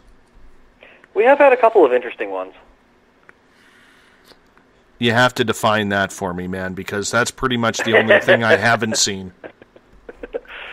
We have had a couple of places we went into, and while we were there, we would see like an object just thrown across a room, basically. Like it went a good 3 feet in the air before dropping. And this wasn't like, you know, somebody knocked it off a table. We were standing around in the living room, and we could see the table, and we just saw this. I think it was a pen. Shoot off the table and go flying. See, I've never seen anything like that. Out of everything that has happened to me over the last few years, ghosts, aliens, Bigfoot, whatever it was that I saw, I haven't seen anything like the chair beside me go rolling away. I haven't seen anything like that. And I gotta be honest with you, I'm a little curious about that and somewhat pissed off that I haven't had the opportunity to through everything that I've seen. I wouldn't be so pissed off about it. Some people will be happy they haven't seen that, because if it can go flying in one direction, it can go flying at you just as easily. Oh, true enough. I have to tell you one story, though, because I found this one freaked me out a little bit. We had an author on the show. His name was Anthony Kenyatta, and he was on back in October, November. And he has a haunted doll called Harold the Haunted Doll. And Anthony swears this doll is haunted by the spawn of Satan. So, you know, like I called you before the show, as I do with every guest, I call Anthony up before the show and I say to Anthony, you know, this is what we're going to be doing. And And he goes, Dave, I need to tell you something. And I said, what's that? He goes, don't be surprised if Harold, one way or another, tries to play some tricks during this broadcast. He usually does. And I'm like, well, you know what? If he does, he does. We've had some pretty weird things happen during this show, including literally on April 20th of last year, there was an extraterrestrial standing at my window. So weird things happen during this show. And so he's like, well, he might play with the phone lines and we may get disconnected. I said, well, I'll call you back. Not a big deal. So about 45 minutes into the show, we're talking about Harold the Haunted Doll. And all of a sudden, I see out of the corner of my eye a black cloaked figure standing about 5 feet tall, literally about 2.5 feet away from me. And I turn my head and look. And as I'm turning, I can see this more, and I don't want to turn fully. And all of a sudden, it just kind of vaporized into thin air. So I stopped the show, and I say, hey, Anthony, I got to tell you something. I just had a black cloaked figure standing right beside me. And he goes, I told you Harold would show up. That black, he goes, and I didn't tell him the size or anything. He goes, was it about 5 feet tall? And I'm like, yeah. And he goes, yeah, Harold did that to a friend of mine just a couple of days ago. Yeah, well, some of those haunted objects like that, they can get a little intense, especially when you start dealing with things that are claiming to be truly demonic, like Harold or Annabelle even. Absolutely. Have you ever ran into a lot of haunted objects that you have had to remove from a home? I have not run into those, actually, believe it or not. We've had a couple where people suspected it, but it didn't. It turned out it wasn't that was the issue in the home. So, to have an actual haunted object, I've never actually encountered one, unfortunately. I have encountered a haunted doll and a haunted mannequin. I went up with Chronicles of the Unknown to do a museum here in Quesnel, British Columbia. And the mannequin was just eerie as can be. And when I was standing, and it was dressed in complete military gear, and so I'm standing just down from this mannequin, and I'm standing looking at this giant, it must have been a 15 by 15 patch quilt, just a beautiful quilt. I'm looking through this museum, and all of a sudden I look out of the corner, because, all this stuff always happens out of the corner of your eye, for God's sakes, Of course. And out of the corner of my right eye, I swear the mannequin leaned over and was staring right at me. And it made me jump back. And when I looked back, it was standing up. And I literally, that was weird. So I went and got a friend of mine, Corey, who does the booking for this show. She was with us. And she comes on in, and I walked right up to that mannequin, and I was whispering in its ear like it was human. I know you're in there. I know you're in there. You can talk to me. I saw what you did. And that thing was stone cold until Glenn from Chronicles of the Unknown, who was a captain in the British Army, he actually the next night went and pulled rank on this soldier, and the next thing you knew, one of the exit doors to the building went flying open and then closed just as quickly. Oh, wow. Yeah. It was pretty intense. I got a question. We have about 2 minutes before we're going to go to break here, and I want to fit in a question from Eric Markham in the Spaced Out Radio chat room on Spreaker. He is asking, we don't really have any leverage on spirits, do we? What are we going to do if they don't cooperate? Spank them? Well, we do have more than people think. I mean, we are alive. We are here now. That puts us slightly above them. I mean, their time is done. It's ours now. So we are able to better manipulate our surroundings than they are. Because I mean, we can walk up, pick something up, and move it. Right? Right. These entities, they're here, and they're just, they're just there. For lack of a better word, they're just there. But to remove them, it can be done. It depends on what you're looking at. I mean, one of the ways that most people would use for it would depend on the religious background of the people. You can sometimes use different types of exorcisms, bless a house.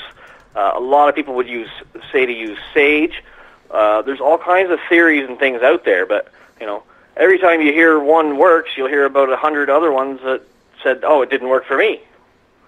There are all kinds of different methods to try, but it always helps if you know what you're looking at and what you're dealing with. Absolutely. And how much fun do you have doing this? Is it still a thrill? It's always a thrill, especially when you get into a place where it's exciting, where there's all kinds of activity happening. There's always that thrill when you go in. Although the greatest thrill is when you walk out and you have a family standing there almost in tears thanking you because they finally are able to sleep in their own bed at night. So for us, that's the biggest thrill. And on that note, John, we are going to hop out for our final break with you for the night, as you'll be with us for just one more half hour before Eric Cooper from Forest Moon Paranormal hops in with me at the top of the hour. You're listening to Spaced Out Radio. I am your host, Dave Scott. We'll be right back after this break. Have you ever had an extraterrestrial experience? One you just couldn't explain? Well, maybe I can help. Hello, I am Samantha Mullet. On the second Tuesday of each month, I will join Dave Scott on Spaced Out Radio to bring a human aspect to ET contact. It's something I've lived with my entire life, and I'd love to help you understand. Let's share our experiences. The ET Experience, the second Tuesday of each month, only on Spaced Out Radio. Fairies, Bigfoot, dogmen, trolls, goblins? Hey, if it's cryptid in any way, I'm looking into it. Hi there, this is author Ronald Murphy, also known as Spaced Out Radio's Crypto Guru. Join me every second Wednesday of the month on Spaced Out Radio with Dave Scott, where we will talk about the stories people call tall tales. I will fill you in on the latest sightings and the hidden histories that are causing quite a stir. You can find everything at spacedoutradio.com. Hi there, this is Jolene with Rivulet Reiki and Readings, and I want you to relax. Let me help you chill out and get in touch with your body, mind, and soul. In this busy world, sometimes we need to let go, and this is where I can help. Visit my website, rivuletrndr.wix.com/rivuletrndr, or my Facebook page, Rivulet R&R, to set up an appointment for relaxation, Reiki, or readings, no matter where you are. It's time for you to make time for you. Would you like to expand your clientele? Have you ever thought of online radio advertising? Check out spacedoutradio.com to get your name out there. Our listeners support those who advertise with us, so why not give it a try? We have the most competitive advertising prices out there. Just click on the advertising tab on spacedoutradio.com and contact us today. Are you an ET experiencer, but you just don't know what's going on? Are you too timid or shy to discuss it with anyone? Maybe I can help. Join me, R. Keith Andrews, the first Friday of every month on Spaced Out Radio, and I will help you to find the answers you're looking for. Together, I will help you understand the off-worlders and the true meanings behind your experiences. All you have to do is join us in the Spaced Out Radio chat room. See you there. Every Saturday and Sunday night, as Dave Scott wanders aimlessly in the wilderness, you can come hang out with me, James Tyson, in Spaced Out Weekend. Starting at 9 p.m. Pacific, midnight Eastern, I'll take you along as we talk with some of the best experts in their fields.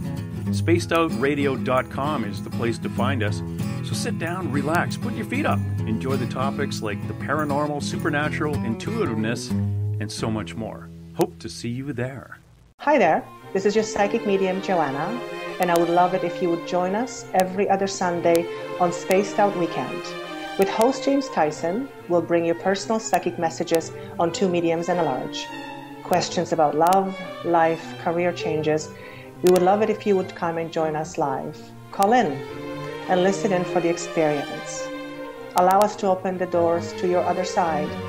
Two mediums and a large, heard only on Spaced Out Weekend at spacedoutradio.com.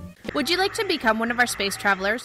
All you have to do is click on the Space Travelers icon at spacedoutradio.com. For only $5 a month, you can get access to some great prizes, as well as private monthly shows, newsletters, and a members-only section on our website. Become a space traveler today.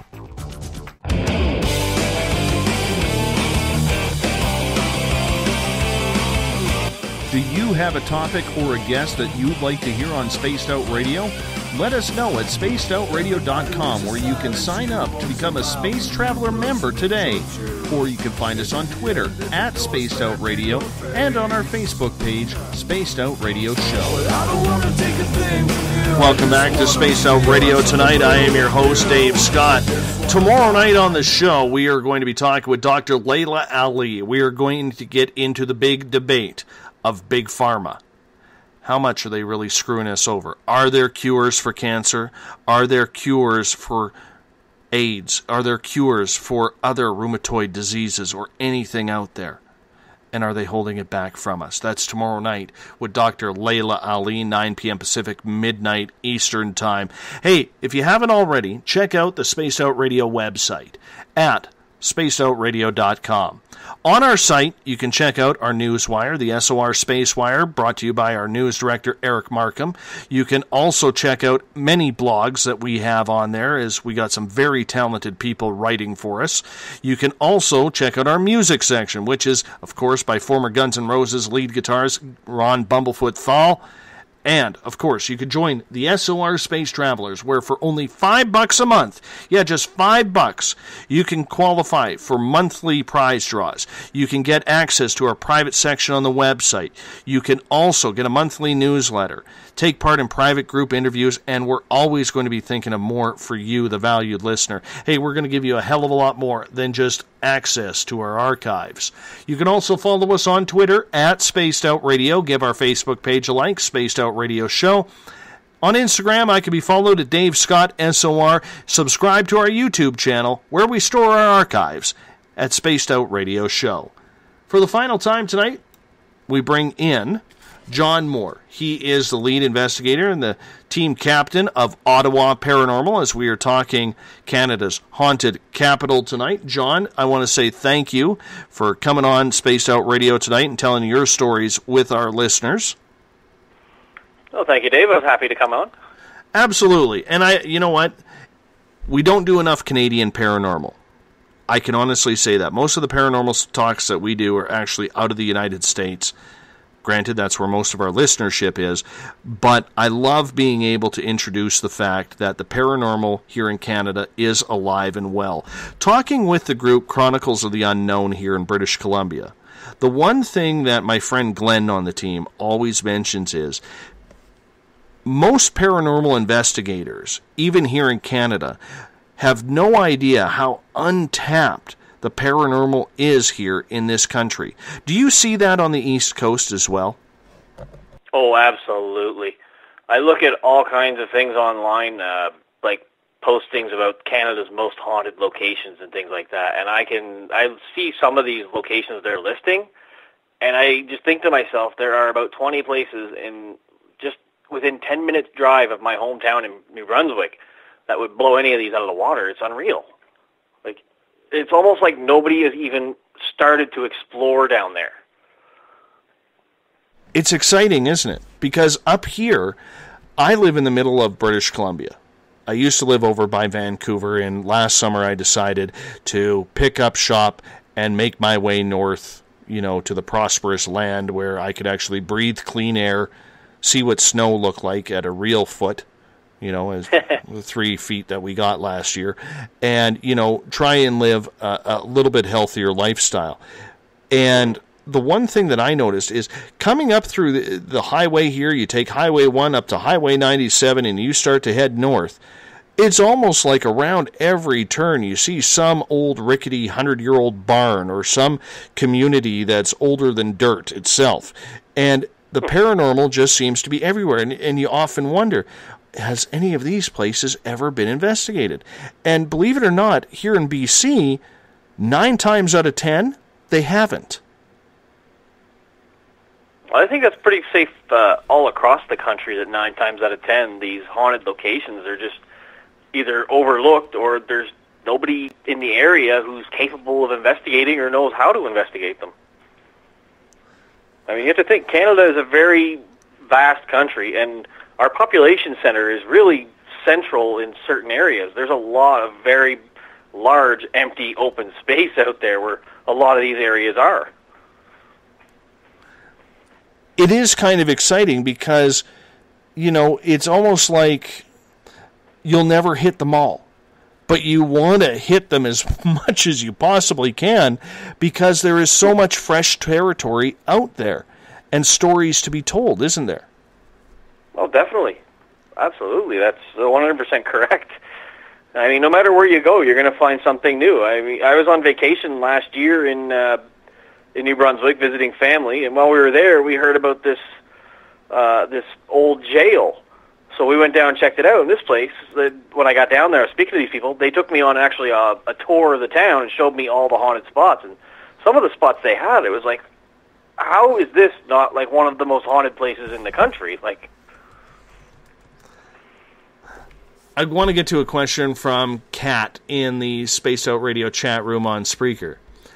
She's asking, John, have you ever come across many who had medical issues or high EMF due to faulty wiring, etc., in your investigations? Oh, absolutely, all the time. Like we come into the high EMF almost on a regular basis, almost at least 2-3 times a month. But like I said, most of those will be debunked when we're doing our initial walkthroughs, like before we actually go in, set up all the equipment. Because if I can naturally explain it, just being in the house for 10-20 minutes or an hour or whatever, talking to the client, then there's no reason to put the hassle on them of bringing in 6-7 people, all the equipment, setting up, staying up all night, where we already know, like, your EMF meter around this pipe is like reading 150. Something like that's going to affect someone. Do people get disappointed when you tell them that it's electrical wiring or pipes that are causing the EMFs to go off rather than a true haunting? Some do, actually, but most are generally happy that we found something like that. Although, yeah, there have been people that were rather angry that we found a natural cause for it. Do they ever challenge you on that, saying, no, you guys obviously don't know what you're doing. There's ghosts in my house. I've seen apparitions. I've seen this happen. And in the meantime, all of your investigation shows that, it's an old basement that has wires uncovered that are probably 50 years old that are causing the frequencies to act up. We have had that a few times as well, too, yes, where they would get rather... We had one gentleman got very confrontational with us. But that was his child, we believe, was diagnosed with... we have medical personnel on our team. So when one case we were doing, the people were there were telling us that they give their meds to the kids, but they start acting weird. So my medical people were asking, well, if you don't mind, what type of medication are they giving them? And as soon as they named the names, they were telling me the likely what's going on is that the young one had a form of autism or something, and the parents were refusing to actually acknowledge that. So they got rather upset at us when we started mentioning to them, have you mentioned any of this to your doctor? At which point they began to get very confrontational, so we ended up just leaving, unfortunately. And that's sad because certain people, they just really, really want their home to be haunted, don't they? They do. They would rather see it be haunted than it's some other, something that could be treatable or manageable. Why do you think that is? Because that almost sounds like it's a psychological problem. That's about the only thing I can come up with to explain that myself. There's something's wrong where we are more acceptable of I have a ghost in my house to I might have some sort of condition where I need to start taking pills because it's affecting how I function on a daily basis. Do you find that when you explain it to people, though, for the most part, they do understand or they know their gig is up, that they're trying to pull one over?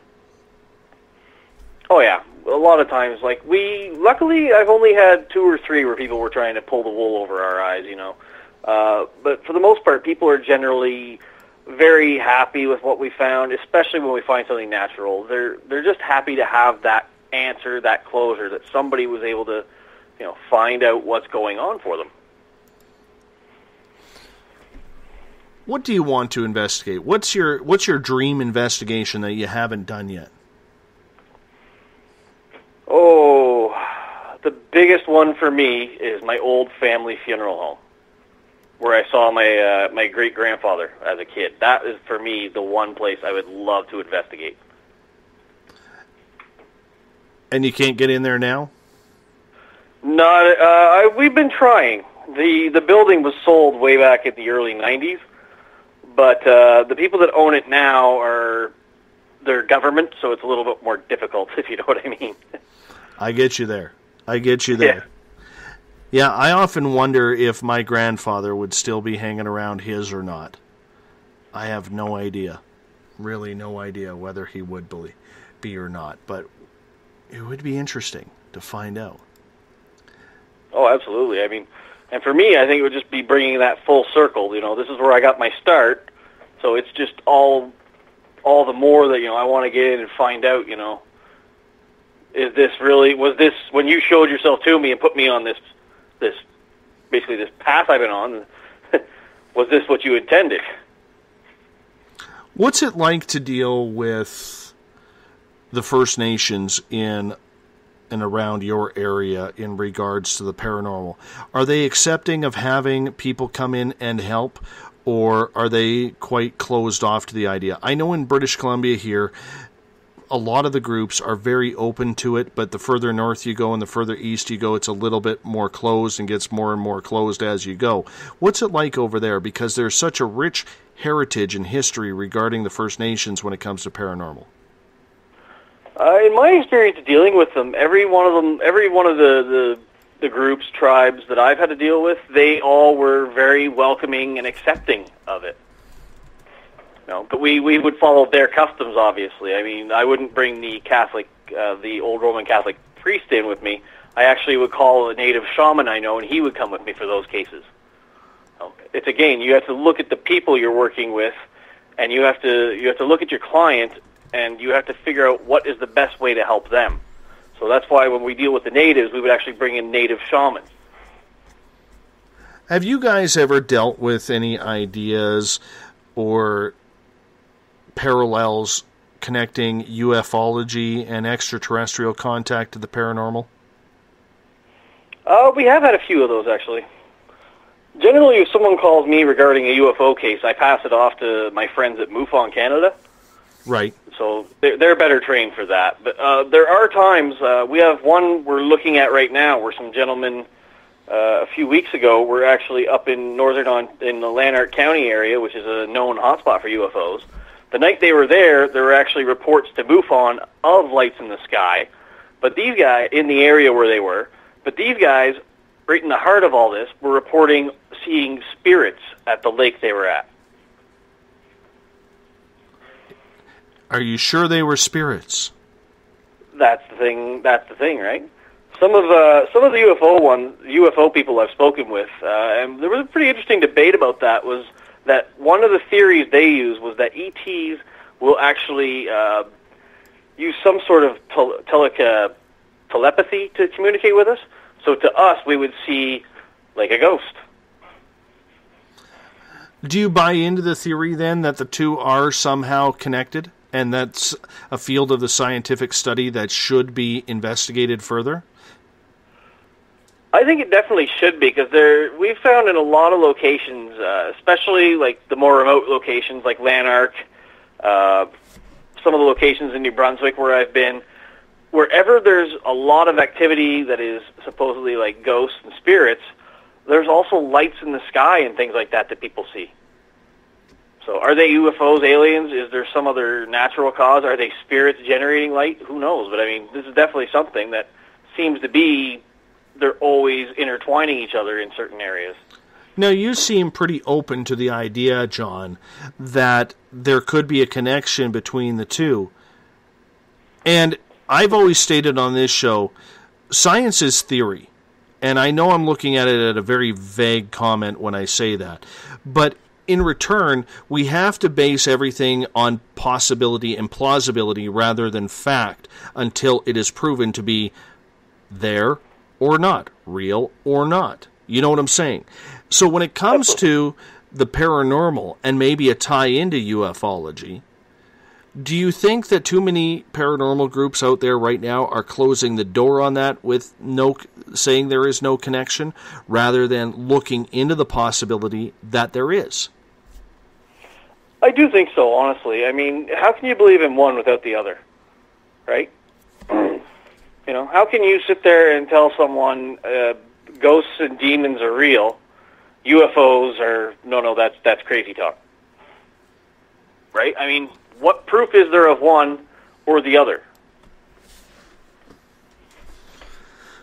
I fully agree with you. I'm on your team on this one. I can say that, because as someone who's experienced both, I think there is a tie-in. I haven't figured it out, but I think it's the missing link in the paranormal that everyone seems to be searching for. Mm-hmm. It very well could be, but again, until we actually are able to find a little more hard evidence on this, it's just going to be, as you said, it's all theory. John, would you look at the way it is in Ottawa right now, where it's kind of a nice atmosphere for investigation? You have a lot of buildings to cover, a lot of places that you have never gone. You mentioned that your one spot that you want to get into, you're not sure if you'll ever do, and that's the old cemetery where you saw your great-grandfather. At what point do you finally say, enough is enough? I have proven to myself that there is life after death, and I don't need to do this anymore.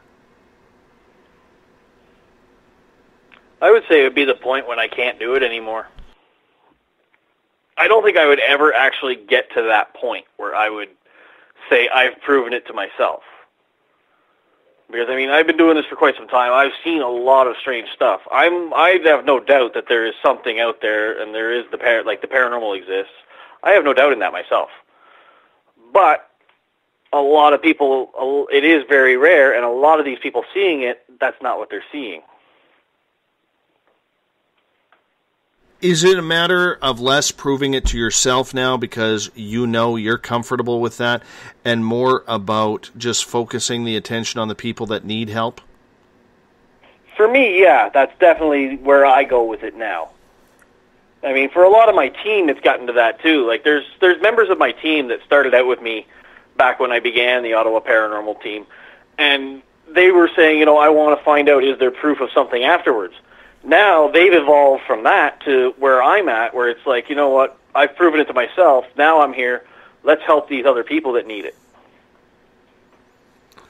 Or let's help, others to learn this. What's the biggest thing you have learned in your 20 years of investigating the paranormal? Always carry a lot of batteries. and that, trust me, that makes a lot of sense. But on your own personal human level, what have you learned about yourself? What have you learned most that you're proud of, or maybe that you didn't know about yourself? Oh, I'd say the best thing about that would be just the sheer resourcefulness and the amount that the creativeness that can go into figuring out some of these things. Is it a game where, and I don't mean to call it a game, but we'll use that term, where you never stop learning? Absolutely. You're always going to find something new, something that you didn't think of, something that somebody else has experienced once that never happened again. There's always going to be those flukes happening, right? Okay, let's talk about that for a couple of seconds here. What is something that you would like to have happen? What are maybe some of the strange things that you've never seen before all of a sudden pop up? I'd like to see, some of these, I've never actually seen these lights in the sky and things like that. I would love to actually have one of those appear to me. Well, I mean, it is different, I can tell you that. Mm-hmm. Closest I have been, I had a UFO land about 150 yards away from me. Oh, wow. Back in April of 2014. I'm still not too sure about how to take that one. Hence the radio show now. Yeah. I have a question from Trip in the Spaced Out Radio chat room on Spreaker. He is asking, John, have you ever been to a place and obtained repeatable evidence? Example, paranormal that remembered him or remembered you from a previous investigation, the same evidence requiring at the same time? No, I haven't actually encountered that. Would that be something that is just, if that were to happen, that would just be out of this world, lack of a better term, that, you know, it finally proves that you're meeting up with the same spirit and getting the same answers? I actually think it would, believe it or not, yes. But again, that's one of those things that's going to likely never going to happen, because the repeatable thing, that's what science is looking for. That's what people are saying is what's going to prove the paranormal. And after all these years, it's never been done. So there's a very good chance that it never will be, right? Very true indeed. Very true indeed, but there's always that opportunity, man. There's always that hope. There's always that opportunity, and I look forward to the day it does. But I still have to say, you know, the chances of it are so slim and so rare that I just don't know how long it'll be before somebody actually does have it happen. Have you ever had a spirit remember you? I haven't had one remember me, but I have had some who would say my name during EVP sessions. I had my last name said on a ghost box during a live session on this show. And my real last name is long in Ukrainian, man. And as someone calls my I think it's Gail or Gloria in the SOR Space Travelers, they call my Ukrainian name Spaced Out Radiovsky or something like that, you know, or Radiovich or something, you know, Ukrainian like that. But I was an absolute non-believer, because to me, being a radio guy for as long as I was literally listening to this thing. Well, all this is a bunch of radio stations, you know, that are getting their signals cut in a very quick amount of time. Like, this could make out to be anything. I wasn't hearing anything. Then all of a sudden, the second time we did the live Ghost Box with a gentleman here named Bill Hauser out of Vancouver, about, you know, we must have did about 9 or 10 sessions during the show, and it was like on the 7th or 8th one, all of a sudden I'm really trying to pay attention to hear something, and I hear my last name. Oh, wow. And it tripped me out, man. And I was like, I better start paying a little bit more attention to this, because, you know, it took me until like grade 9 to be able to spell, let alone pronounce my last name. So, I mean, hey, I got an Alberta father, man. You know what the Ukrainian names are like out there. True that. I want to get to another question from Trip here for you, John. John, have you ever been lucky enough to be at a spot when the person or animal passed on the day and the time of passing? I haven't actually had that much luck yet either. What do you think about that type of investigation where people feel they have to communicate, the best time to communicate with the spirit is as close to the time of death as possible? Well, that is a known theory in the field, so it's definitely one that I do believe and subscribe in. It's just trying to pinpoint that time so that you can actually be there right then and there. That's where it becomes almost impossible, because there are so many variables, so many factors you have to look at. And the fact that they don't always happen on command, right? No, I mean, you can't predict death. I mean, if you did, well, you know, that would be kind of eerie, and I would never want to talk with you again, no offense. You know. But on the flip side, you know, do you think, though, there has to be a little bit of peace for a family, especially, you know, I mean, we've all heard of the guy out of Chicago who is saying he is getting a hold of famous people as soon as they pass away, like within hours of finding out, and he's making a mockery over the internet, and the paranormal field is taking an absolute beating over what he is doing. Do you agree with that type of, as I'm going to call it, you know, it's almost like paranormal terrorism, in my opinion? I don't agree with that at all, actually. I find that appalling, and I think it's the same as what he's doing there is making all paranormal investigators look like lawyers chasing an ambulance from an accident. True enough. And we won't bring up his name because I don't really like to do that.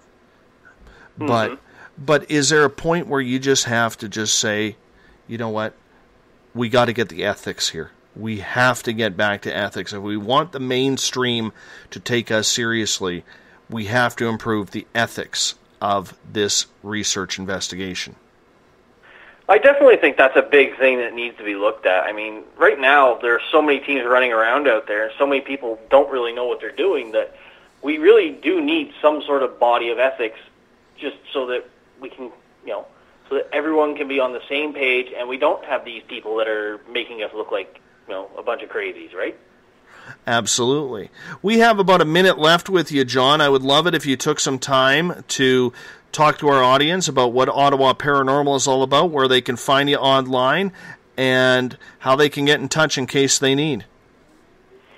All right, well, Ottawa Paranormal, as I mentioned, we're a group in the city of Ottawa that's been created. Our main goal is to go out and scientifically document and collect evidence of the paranormal and to help those dealing with it. So we can be contacted through our website, www.ottawaparanormal.com, or via email at ottawaparanormal@gmail.com. Those are probably the best ways to reach us. We're also available on Facebook and Twitter with links to those all from our website. And if you heard the siren in the background, like our listeners usually do, I live near a firehouse that still believes you have to crank up a 1940s air raid siren in order to call the boys in blue, or the boys in the fire, the volunteers out to the fire department. So God bless them for the job they are going to do right now as they get going.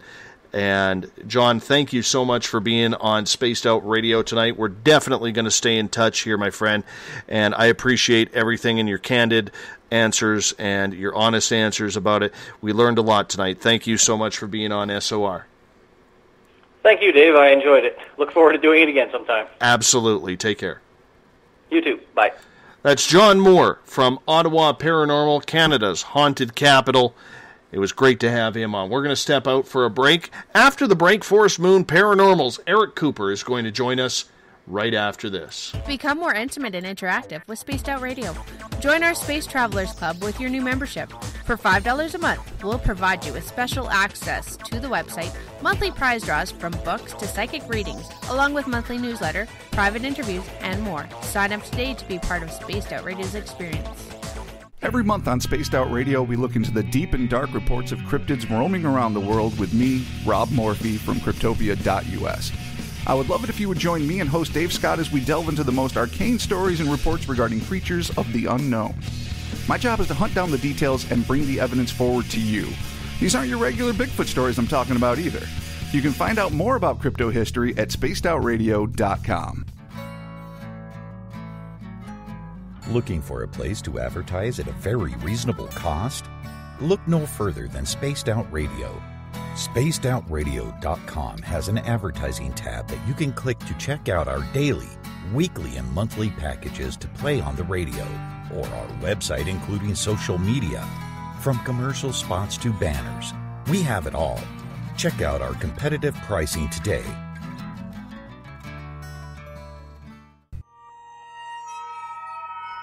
You hear footsteps in the empty room above you. A rocking chair begins rocking by itself. Don't be afraid of the things that go bump in the night. Reach for Spirit Storybox, the iPhone app the Huffington Post UK called the only ghost hunting app you will ever need. Spirit Storybox. The spirits are telling their stories. Are you listening? Strange creatures lurking in the night, the sounds of wood knocking in the forest, odd happenings right out of a fictional world. These are the reports I love. Hi there, this is author Ronald Murphy, and I would love it if you join me and Spaced Out Radio host Dave Scott the second Wednesday of every month on our journey into the unknown land of cryptozoology at spacedoutradio.com. From Mothman to Frogman and everything in between. Hey, they don't call me the crypto guru for nothing. Is the 24-hour world starting to wear you down? Let me from Rivulet Reiki and Ratings lend you a hand. Hi, this is Jolene. And if you're in need of Reiki or a room reading, come to my website, rivuletrr.wix.com/rivuletrr&r, and let us help you out. At Rivulet, I specialize in healing your body, mind, and soul, no matter where you are. And be sure to check out the Rivulet R&R Facebook page for your best deals. Remember, it's time for you to make some time for you. Find yourself constantly looking up in the sky, looking for answers? Have you had extraterrestrial contact? Are you an abductee? Looking for answers to your experiences? Hi there, I'm R. Keith Andrews, Spaced Out Radio's resident ET expert. Join me live the first Friday of every month where I take questions from the Spaced Out Radio chat room and help you understand those from the far-off world.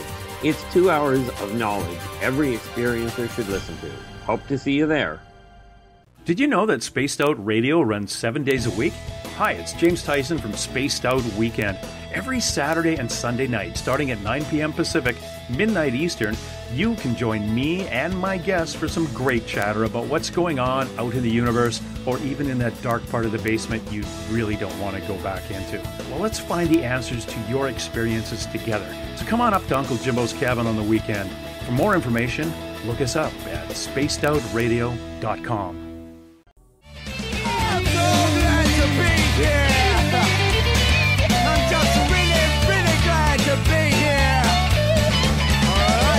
Would you like to connect with us on Spaced Out Radio? Head to spacedoutradio.com to check out the latest shows, guests, and sponsors.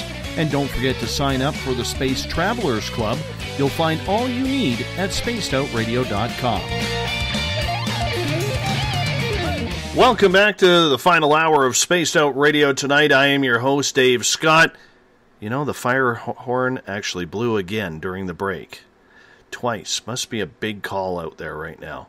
Hopefully all of our firefighters in this area are doing pretty good.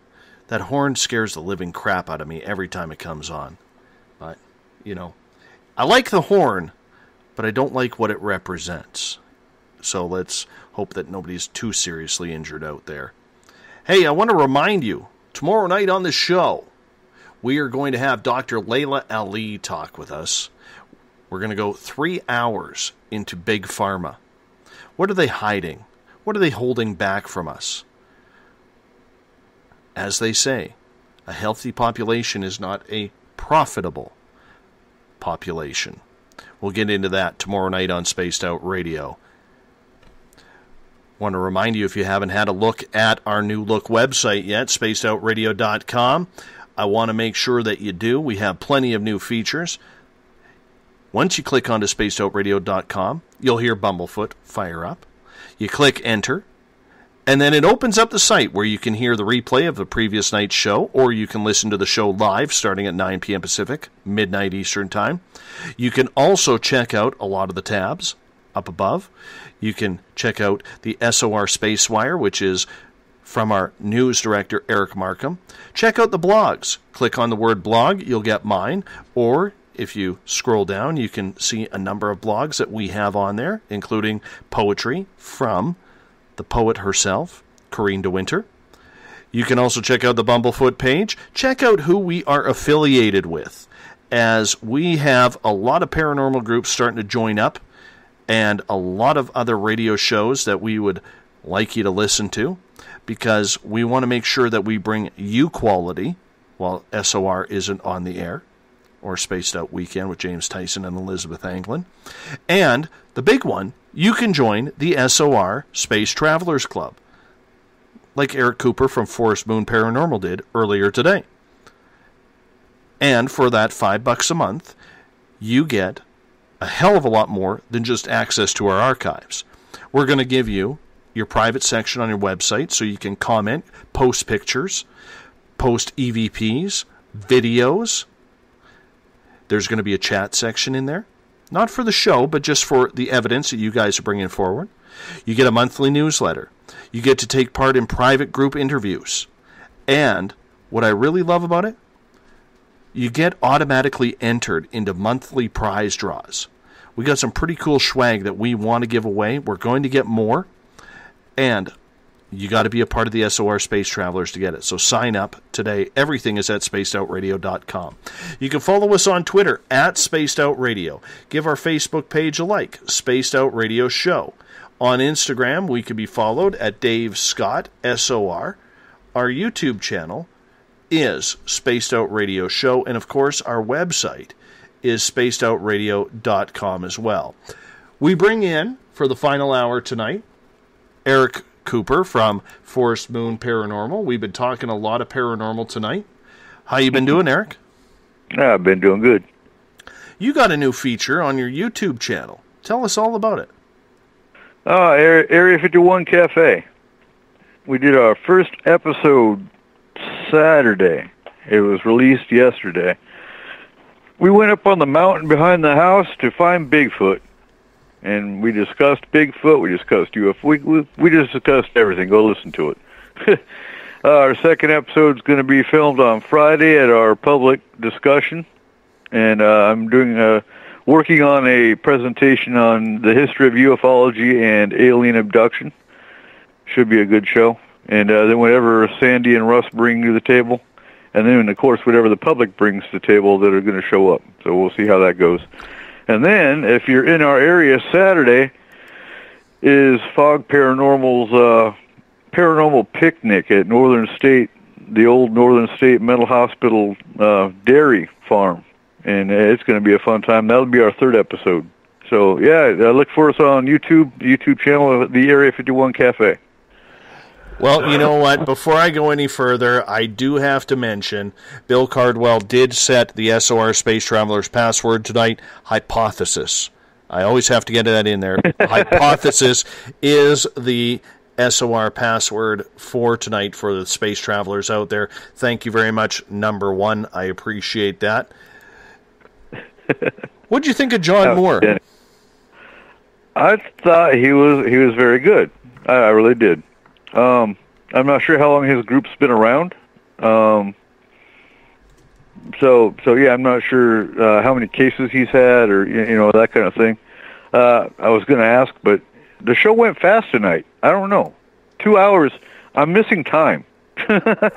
You know what? It always seems to go like that for the most part on this show. And it does. And I don't know whether that's a good thing or a bad thing, because all of a sudden you look at the clock and you're like, wow, it's hour number 3 already? Like, where did time fly? I mean, I guess it's a good thing. And I'm not like Joe. I don't have deer and owls all around my house, so I know I wasn't abducted. Yeah, absolutely. That topic with Joe from the SOR Space Travelers is a totally different topic whatsoever. It is. It is. You with Forest Moon Paranormal, you do a lot as what John Moore from Ottawa Paranormal, who was just on the first 2 hours of the show, does. You guys believe in having kind of direction from every cross-religion to, types of beliefs, from Christianity to Wicca to First Nations types belief. How important is it to be diverse in a paranormal team these days? I believe 100% it should be. Because you can't, if you have one set belief and you're just looking at it from that point of view, which some of them, they believe everything's a demon. That's where the big bottom line is, and not everything's a demon. That's my pet peeve, and it comes up in Area 51 Cafe as well. But, you should have, because looking at First Nations, oh my God, they're, the First Nations, the legends and the stories, they describe everything that happens in the paranormal to a T. So, by all means, and for example, some of the rituals within Christianity, because I call them rituals, they are prayer, chanting, whatever, whether it's Catholic, whether it's Christianity, whatever. Everything's got a ritual to it. They don't call it a ritual, but it is. And they don't necessarily use sage, whereas First Nations and pagans, we believe in using sage. Even that came up in the show tonight.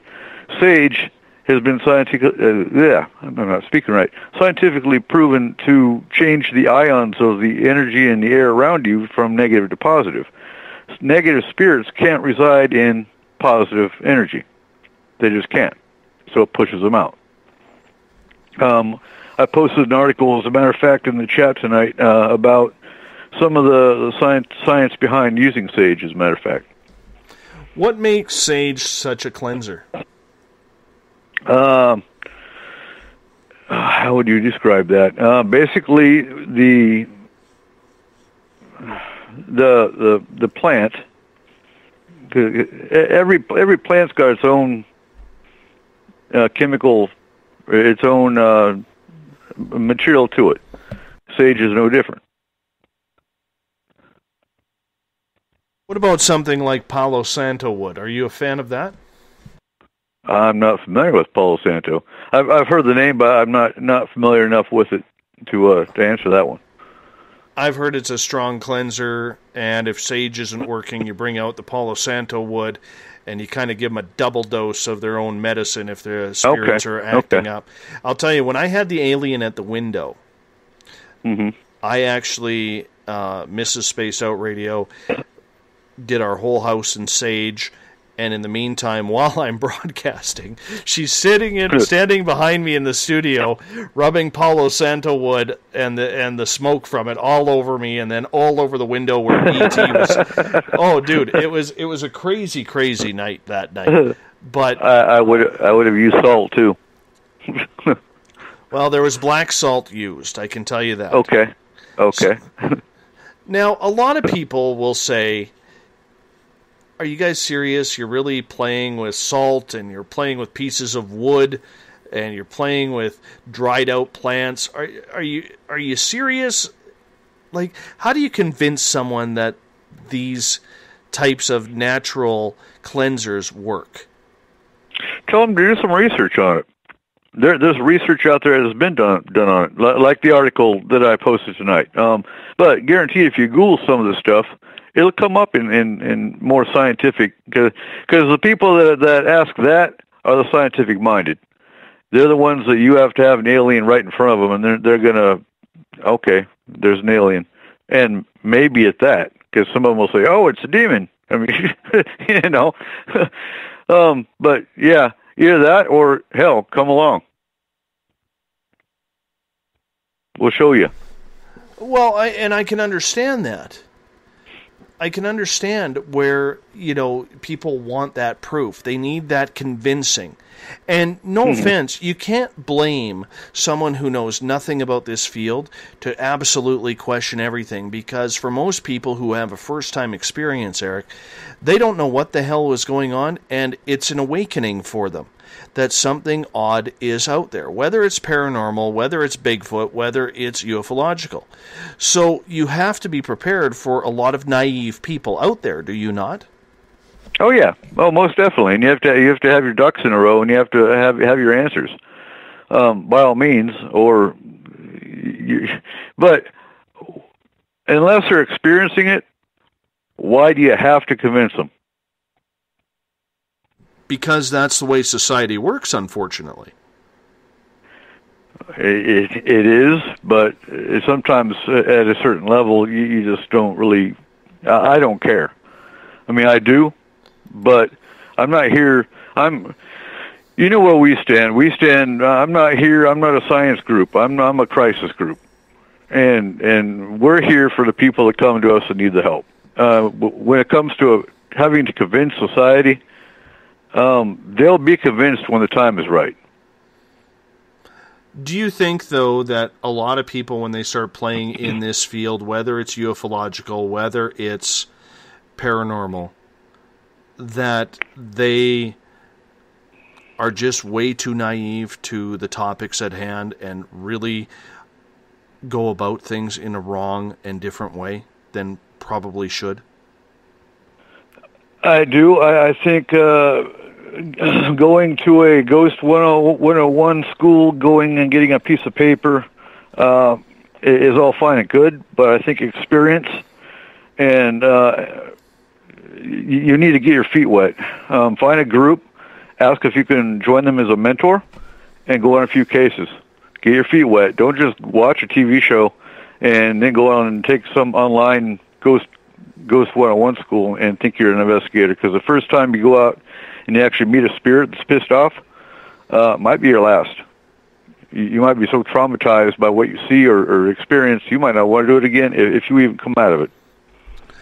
Well, you know what? It's one of those things where this seems to be one of the fields, Eric, where a lot of people have to learn the hard way. Because, let's face it, most people aren't following social media for paranormal teams or UFO-type teams. Most people, believe it or not, have never heard of MUFON, let alone know what MUFON actually stands for. Right. You know, so you can't blame them for being naive on the topics or trying to all of a sudden start searching some sort of website or some sort of, television show on a topic to try and get answers for what they are going through. Right.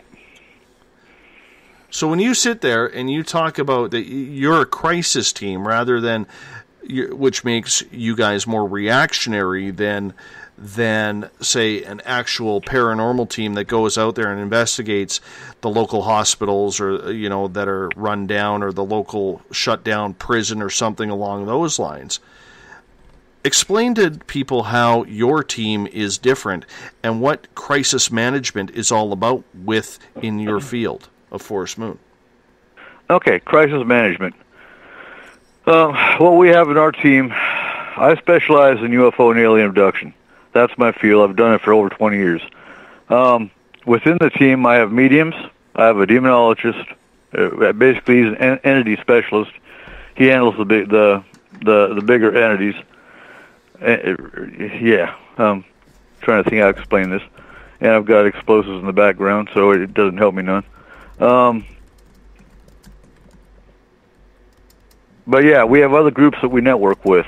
We have, like I said, SJ and Russ are some of the mediums we work with Fog Paranormal. And then we have our astral team. Now, a lot of people are going to ask what astral is. If you're familiar with the CIA's remote viewing program they did, it's basically being able to leave your body and go in a different dimension. It's dimensional travel. And what it does, it makes it easier for paranormal investigation. When we have a case, they can actually go as a team. There's no distance involved because they're traveling on a different dimension. And you can see what you're dealing with, whether it's a ghost or spirit, whatever entity type is in the residence or business, whatever our case is. It makes it easier to remove it or mediate, because we don't always have to remove. You don't always have to send a spirit to the light. I've had cases where the client was willing to work with the spirit or the haunting and let us stay there. They had an arrangement. Sounds funny, but it does happen. And so that's how we work. Crisis management. I've had people call me on the phone almost in tears because they've had other groups go into their house and, sure, yeah, you've got a haunting, but we don't know what to do to help you. And I mean, yeah, we're here for the experiencer. The experiencer is the one who's got the trauma, whether it's an alien abduction, whether it's a haunting. It doesn't matter. A trauma is a trauma is a trauma. So basically, the first line of healing is understanding there's someone that can help you. Second, they're not crazy.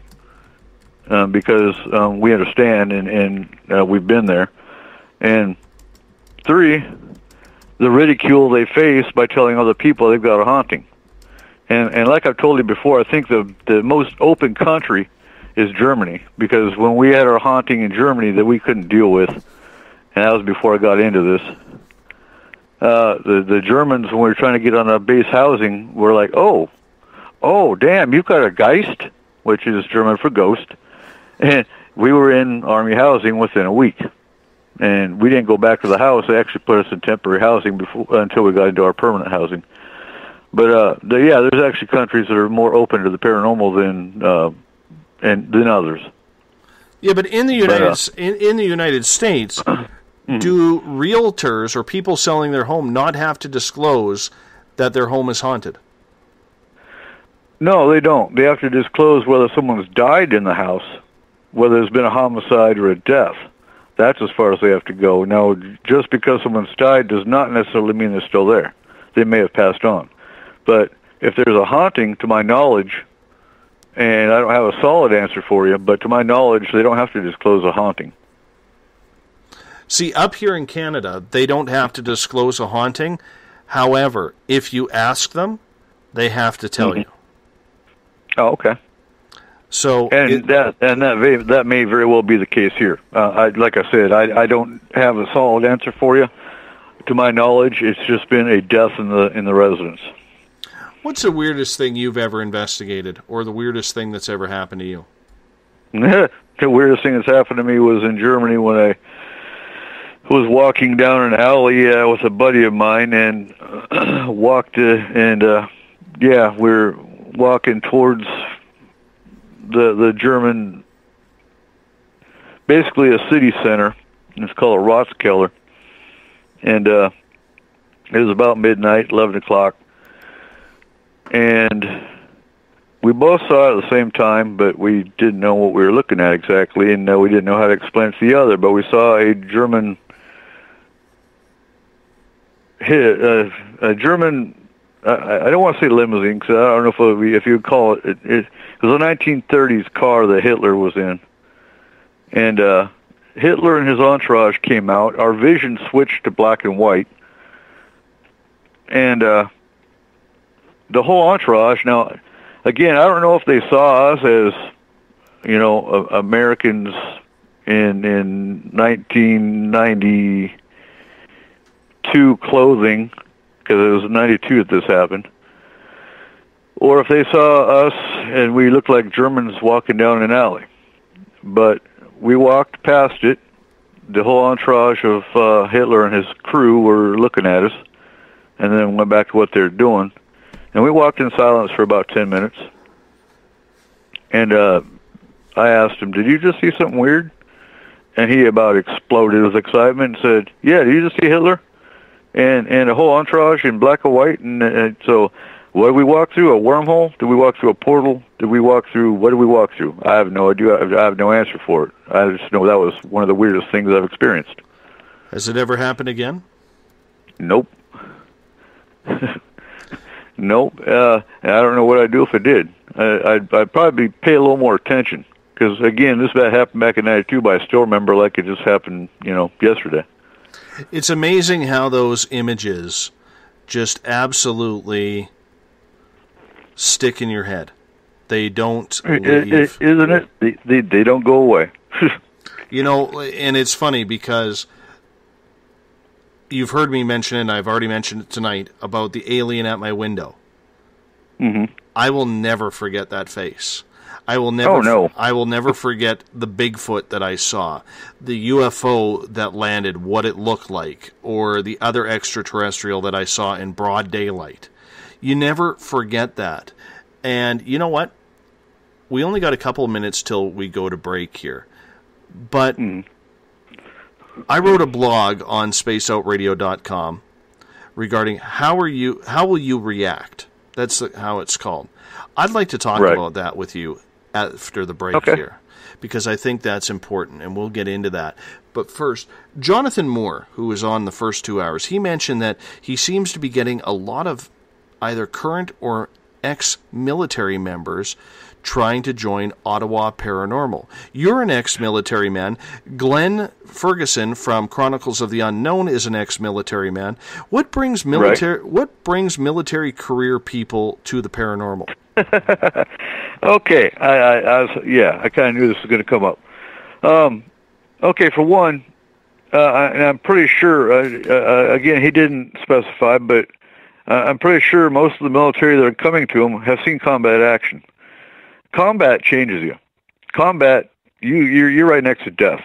I don't really give a damn what MOS, what job you've had, whether you're in garrison in Iraq on a FOB, which is a forward operating base.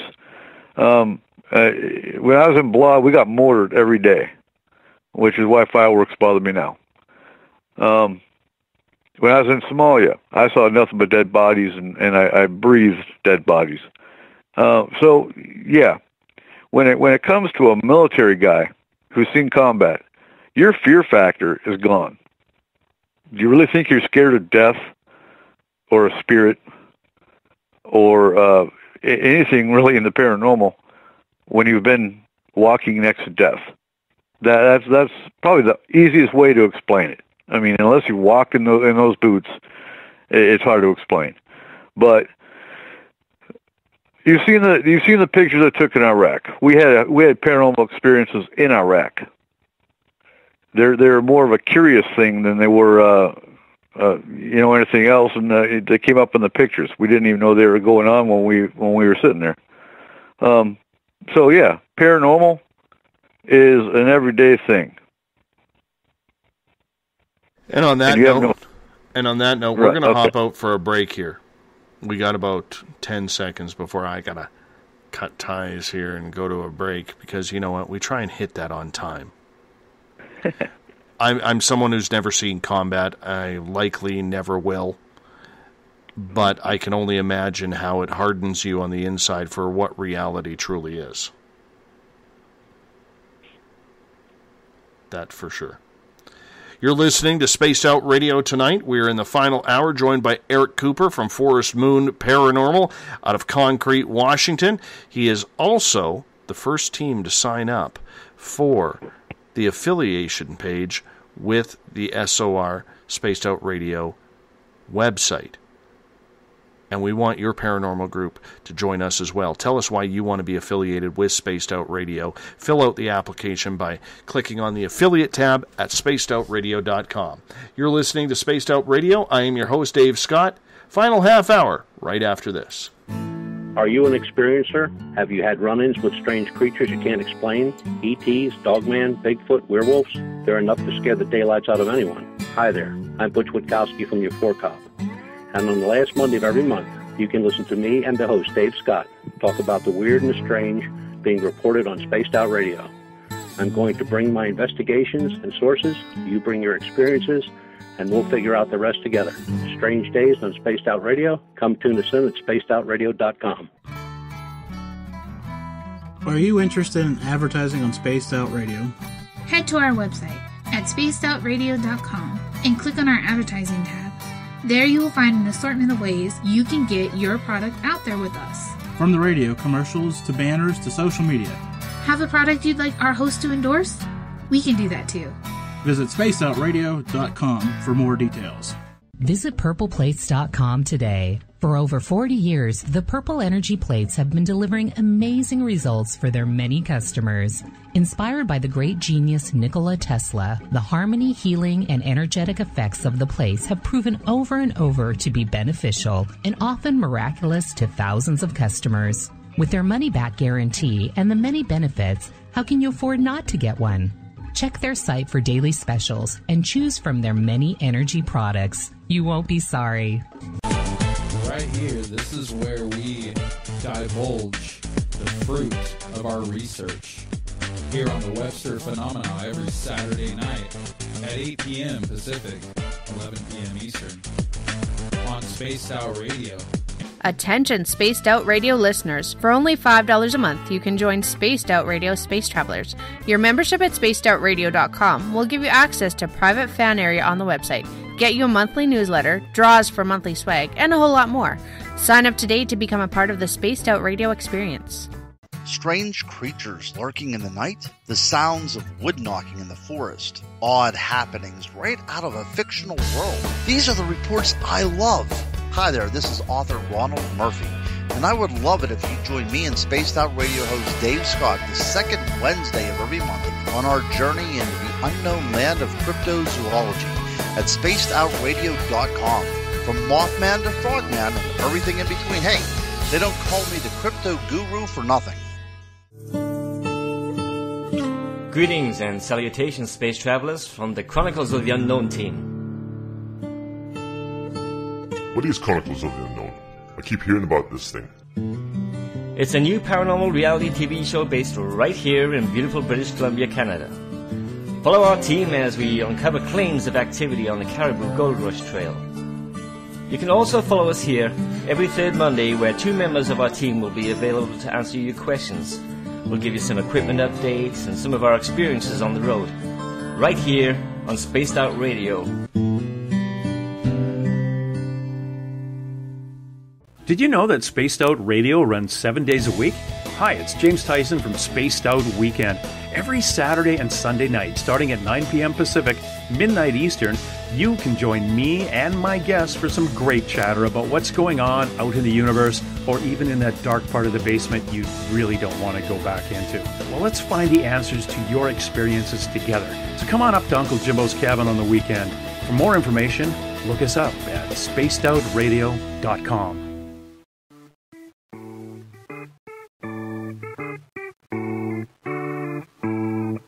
Missed most of tonight's show? Don't worry, you didn't miss a thing. You can head to our website, spacedoutradio.com, and download our archives for free. And don't forget to get your Space Travelers membership today. Now, back to tonight's show. Welcome back to Spaced Out Radio. Tonight we've rounded third. We are heading for home on the Spaced Out Radio show tonight. I am your host, Dave Scott. Good to have you all with us as we continue on. Hey, I do want to remind you, go to spacedoutradio.com. You can check out our brand new look website, check out our musical features by the guitar god himself, Bumblefoot. You can check out our SOR Space Wire. Our news director, Eric Markham, has news stories posted every single day about what's happening in the weird, the strange, and the odd world of alternative news. You can check out any one of our blogs by clicking on the blog site. If you want mine, just click on blog. It'll automatically go to it. Otherwise, you can pick a name on there. You can also check out our affiliates page to see who's involved with Spaced Out Radio, and you can join the SOR Space Travelers Club for as low as $5 a month. You can win prizes, take part in private group interviews, have a special section just for you on the website, a monthly newsletter, and so much more. Hey, we give you a hell of a lot more than just access to our archives. Reminder, you can follow us on Twitter at Spaced Out Radio. Give our page a like, Spaced Out Radio Show. On Instagram, I can be followed at Dave Scott, SOR. Our YouTube channel is Spaced Out Radio Show. Subscribe to that so you can hear our archive. And our website, once again, is spacedoutradio.com. Tomorrow night on the show, we're getting into Big Pharma, the conspiracy behind it, with Dr. Layla Ali. She will join us. And maybe we'll even get into all these naturopath doctors that seem to be dropping like flies. It's a sad story indeed. That's tomorrow night on the show. We have Eric Cooper from Forest Moon Paranormal joining us in the final hour. In the first 2 hours, we had John Moore from Ottawa Paranormal. Eric, welcome back. Oh, we're rounding third. Oh, that's usually the way we do things around here. We usually round third and we head for home. Love the baseball terminology. You know what? As much as I am Canadian and as much as I am a hockey guy, this may be blasphemous to some people.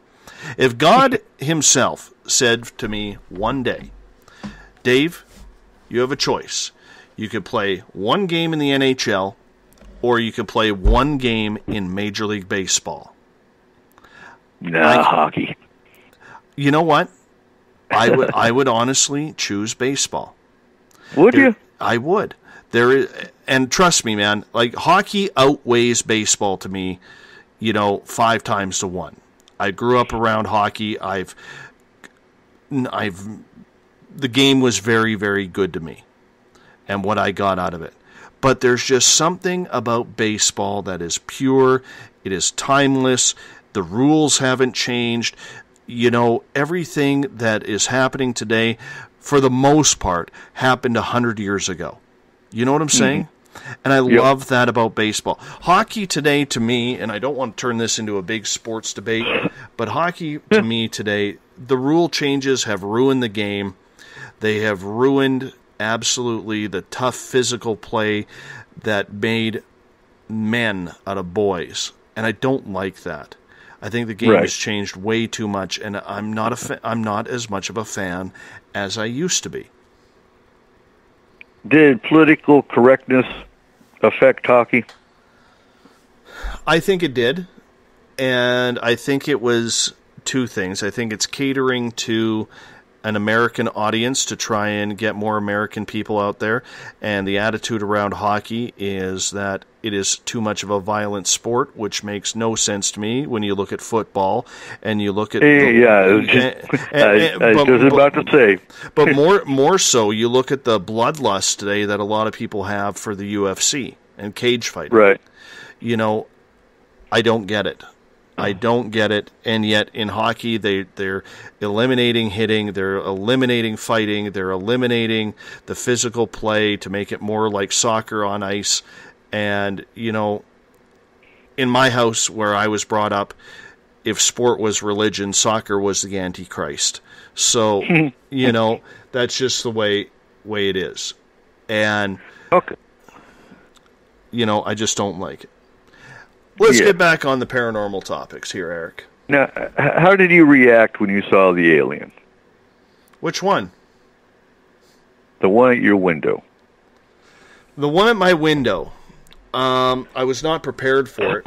What was weird about that, and let me preface this, 3 days before that had happened, I hadn't had an extraterrestrial experience in a long time. And I remember it was either before the show or after the show, 3 days previous, I went outside and I kind of stared up at the stars and I kind of said, hey guys, where you been? You know, I haven't seen you around in a while. Don't know where you've all of a sudden disappeared to, but I'm waiting for you to come back. and then, well, 3 days later, well, it happened. They knocked on your window. Well, they didn't knock on the window. You know, like I saw something move to the window, and my first reaction was, oh goodness, someone is here. I have a little, you know, I have two dogs, one who has a very loud bark, and the little dog that, you know, on a crosswind, that's half an hour's worth of barking right there. You know what I'm saying? And my studio being right by my front door at the time in my previous home, I really didn't need barking coming across my microphone. And then trying to explain that and why my dogs are going nuts, right? So your dogs went nuts when they saw the alien? No, they didn't. They didn't bark at all. So here I'm thinking that someone's walking up to my front door, Eric. And for some reason, my wife and I had forgot to put, for a number of straight nights in a row, forgot to put our outdoor lights on. So here I am, I see something move, and I'm thinking, oh goodness, who's here? So it's literally 10 minutes into the show.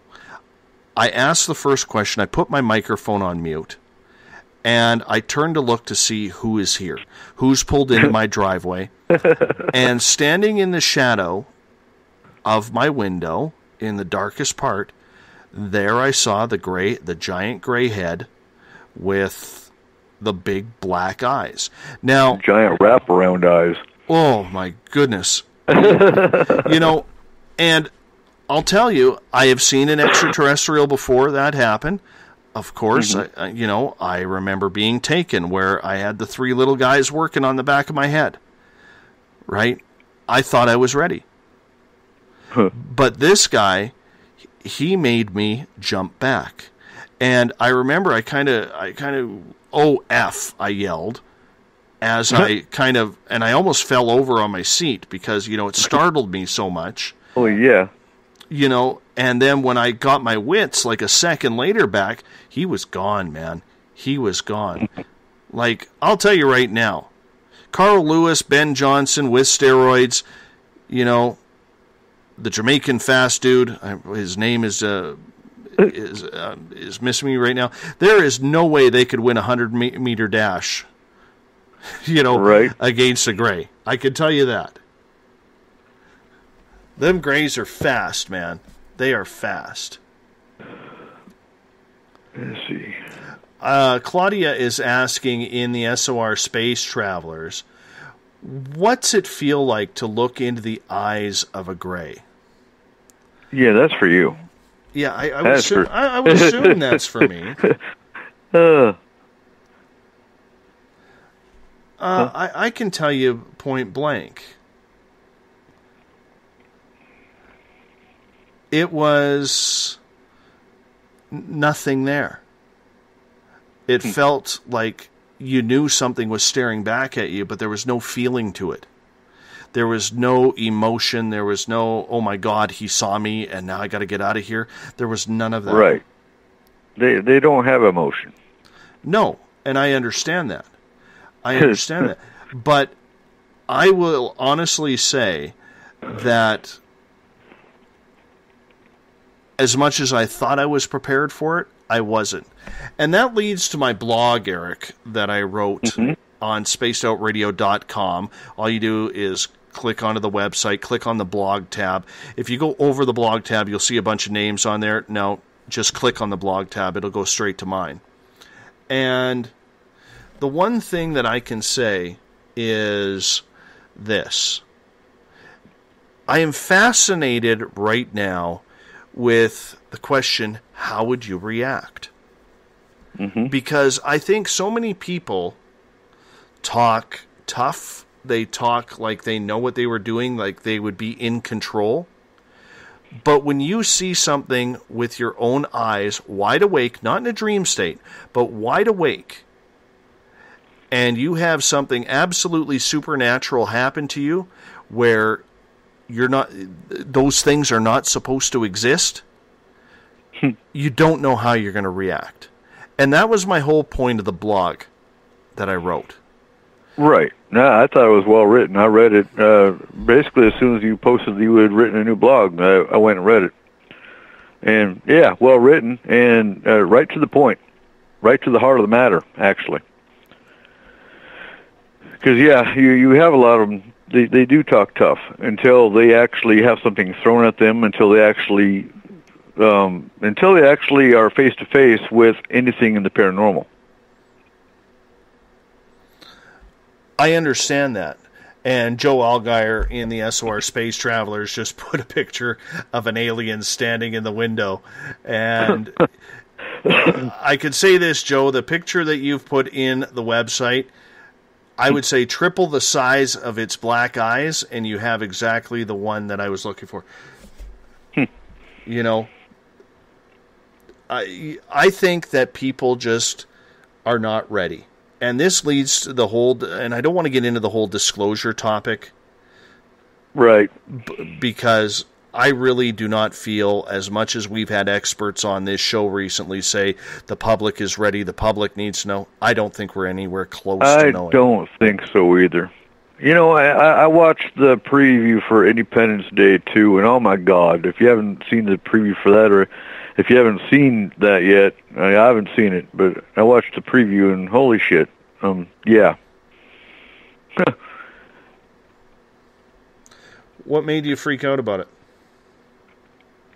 Oh, it's just the destruction they show of the cities and of what the aliens do just in the previews.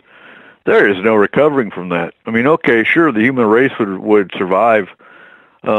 Maybe the ones hiding in the caves, but they even say it perfectly in the movie that our generation thinks they can beat these guys, but there's no way in hell. Have you seen the previews to it yet? You know what? I can honestly say that I am not going to see this one. No, they actually take a different twist, and trust me, I'm not going to spoil it for you because it's on the previews, and I haven't even seen it. So what I've seen it would be a spoiler anyway. But it was real unique.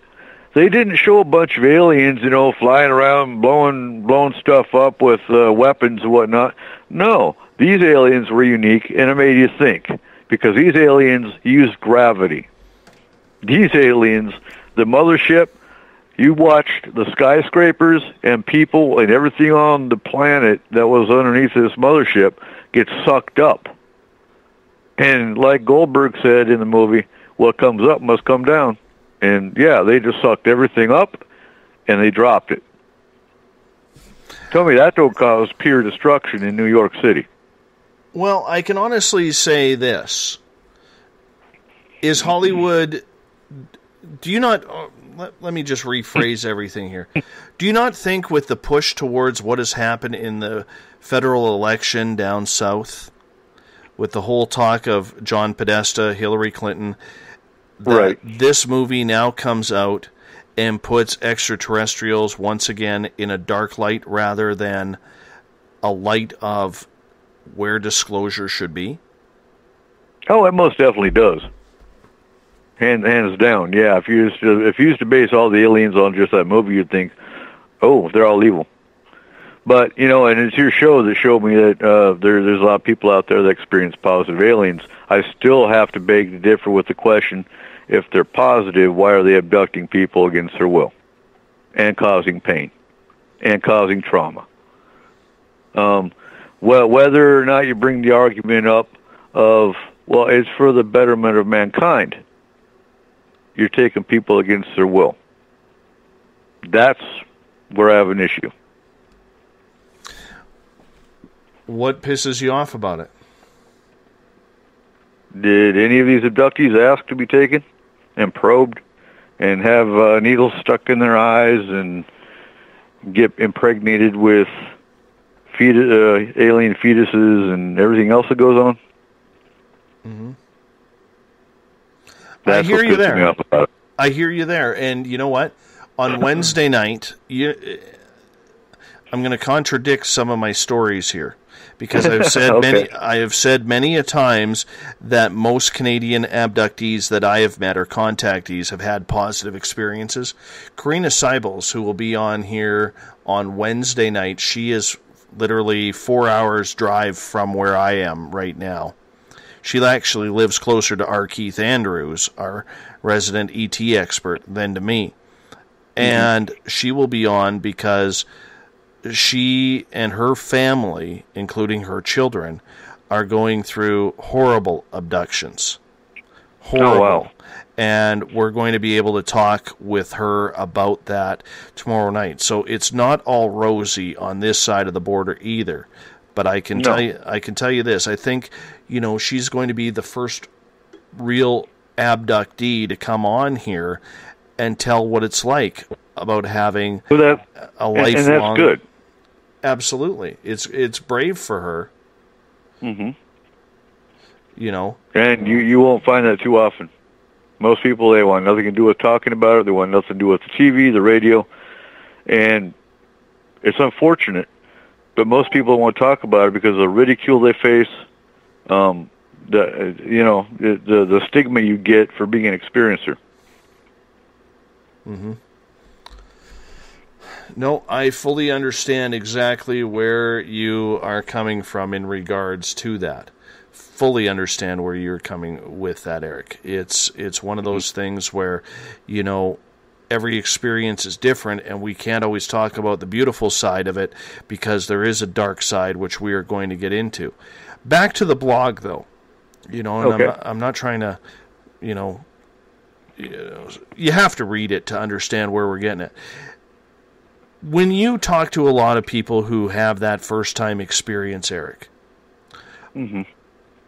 what is their reaction from the field when they've all of a sudden seen a chair move across the room in front of their own eyes, or been, racing their motorbikes through the mountain trails and all of a sudden Bigfoot is there, or something along those lines? What is the reaction of people that you were seeing? Terror. Pure terror. Because how often do you see a table move or a chair move or a painting all of a sudden lean over, or a cupboard door open up, it doesn't happen. So terror is probably the best word to describe what these people go through.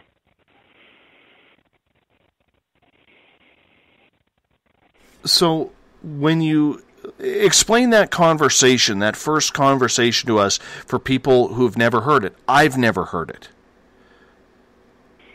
Heard terror? Well, pick a story of something you have investigated, Eric, and the first time you talked to the person. Explain to us the story. Okay, the phone call I got, for example, because I couldn't see their face, but I could hear the terror in their face, in their voice, in that they were almost blubbery, and you couldn't understand them because they didn't know what to say or how to explain it. Other than that, yeah, they had things moving in their house, And and what do we do? Can you help us? And they were crying. When you have a client that calls you for help that is in tears, and you're trying to get out of them what's going on so that you can help them, but they're so terrified they can't get words together. That I guess, or when you have someone that you're talking to and they're explaining what's going on and their complete symptomology that they're explaining is an alien abductee. That's the worst. That's the worst, because when you have to sit there and explain to them that until you can get medical diagnosis that it's not something medical, that they've been abducted by aliens and they've never even heard of an alien abductee until now, that's the worst. Because then just a complete loss of hope. Let me ask you this then, because that's an interesting thing you just brought up. When you deal with someone who has all of a sudden realized they have been taken, what have they, and maybe reference one of your cases, how did they know they were taken? What did they go through? What did they see? Not so much about what they saw, but there's a set of patterns that I go by, which consists of missing time. A lot of them have seen bright light in the sky. A lot of it I also go by your dream activity, because if you're having missing time, your mind comes through. It's a weakness. It's not a weakness for us. It's a weakness for the aliens in that they can't mask your dreams. So a lot of abductee activity comes through in your dreams. So I'll tell a lot of people, do a dream journal, because they'll describe in their dreams being on an alien craft. Physically, you'll have scoop marks, which Mrs. Forrest Moon and I talk about scoop marks, because what they show on TV versus what is in pictures and whatnot are different. It's kind of like taking a real small spoon and scooping skin off your legs and arms. But that's a scoop mark. And a lot of the symptomology with an abduction is similar to spirit activity, in that you'll wake up with unexplained bruises, or cuts, scratches. There's a lot of similarities. The differences are the missing time. Some people wake up nauseous because of being on a craft and the weightlessness of it. So you have to put them all together to get an overall view of whether it's an abduction or not. We have questions coming in from Claudia tonight in the SOR Space Travelers for both you and me. And her question is, well, I'll ask them individually here. Dave and Eric, since you were little, were you both interested in the paranormal? Eric, you can start with that one. Oh, not at all. Not by any means. In fact, when I was about 8 or 9 maybe, we'd laugh and joke. My cousin had a shadow in his house, but we didn't think ghosts. We didn't really think anything. We watched Star Wars and science fiction movies, but we didn't think about UFOs or anything like that. And I didn't have my first experience until I was 14, between 12 and 14, and that was with the cows. And I've told that story, but no, not at all. I didn't get interested in the paranormal until I was approximately... I mean, as a kid, you'd sit around the campfire and you'd say, man, I would love to see a ghost. I don't know if they're real or not. Right. But I didn't get interested in the paranormal until I was about 25, 26. It was right after I became a father for the first time. And my little girl was, just an infant. And I remember holding my little girl one day. She was about 4 years old. She's not so little anymore. She's 17. But she was about 4 months old, and she absolutely reeked to me. And my wife at the time could not smell it. She could not smell it. But to me, my daughter smelt exactly like my grandfather's old lawnmower shop. Mixture of gasoline and oil and grease and old musty cut grass that's been sitting on, stuck on the inside of lawnmowers for months, if not years on end. And she reeked like my grandfather's shop. And that was pretty much one of my first experiences that I ever had. Mm-hmm. And that's what got me really starting on the roll of there might be something else to this. But I never really got serious about it. Even after living in a haunted house a few years later, I never got serious about this until the last few years when my experiences kicked into high gear. Claudia's next question for us is, did you feel you were chosen to be investigators and experiencers? How about you, Eric? After the fact, looking back, I believe everyone's experiences prepare them from what's to come. That's just my belief. So, do I hate the fact that I'm disabled and have gone through 4 combat tours? No, I think it prepared me for what's to come. And don't read into that. But for being a paranormal investigator, yes. What's to come, I have no idea. But yeah.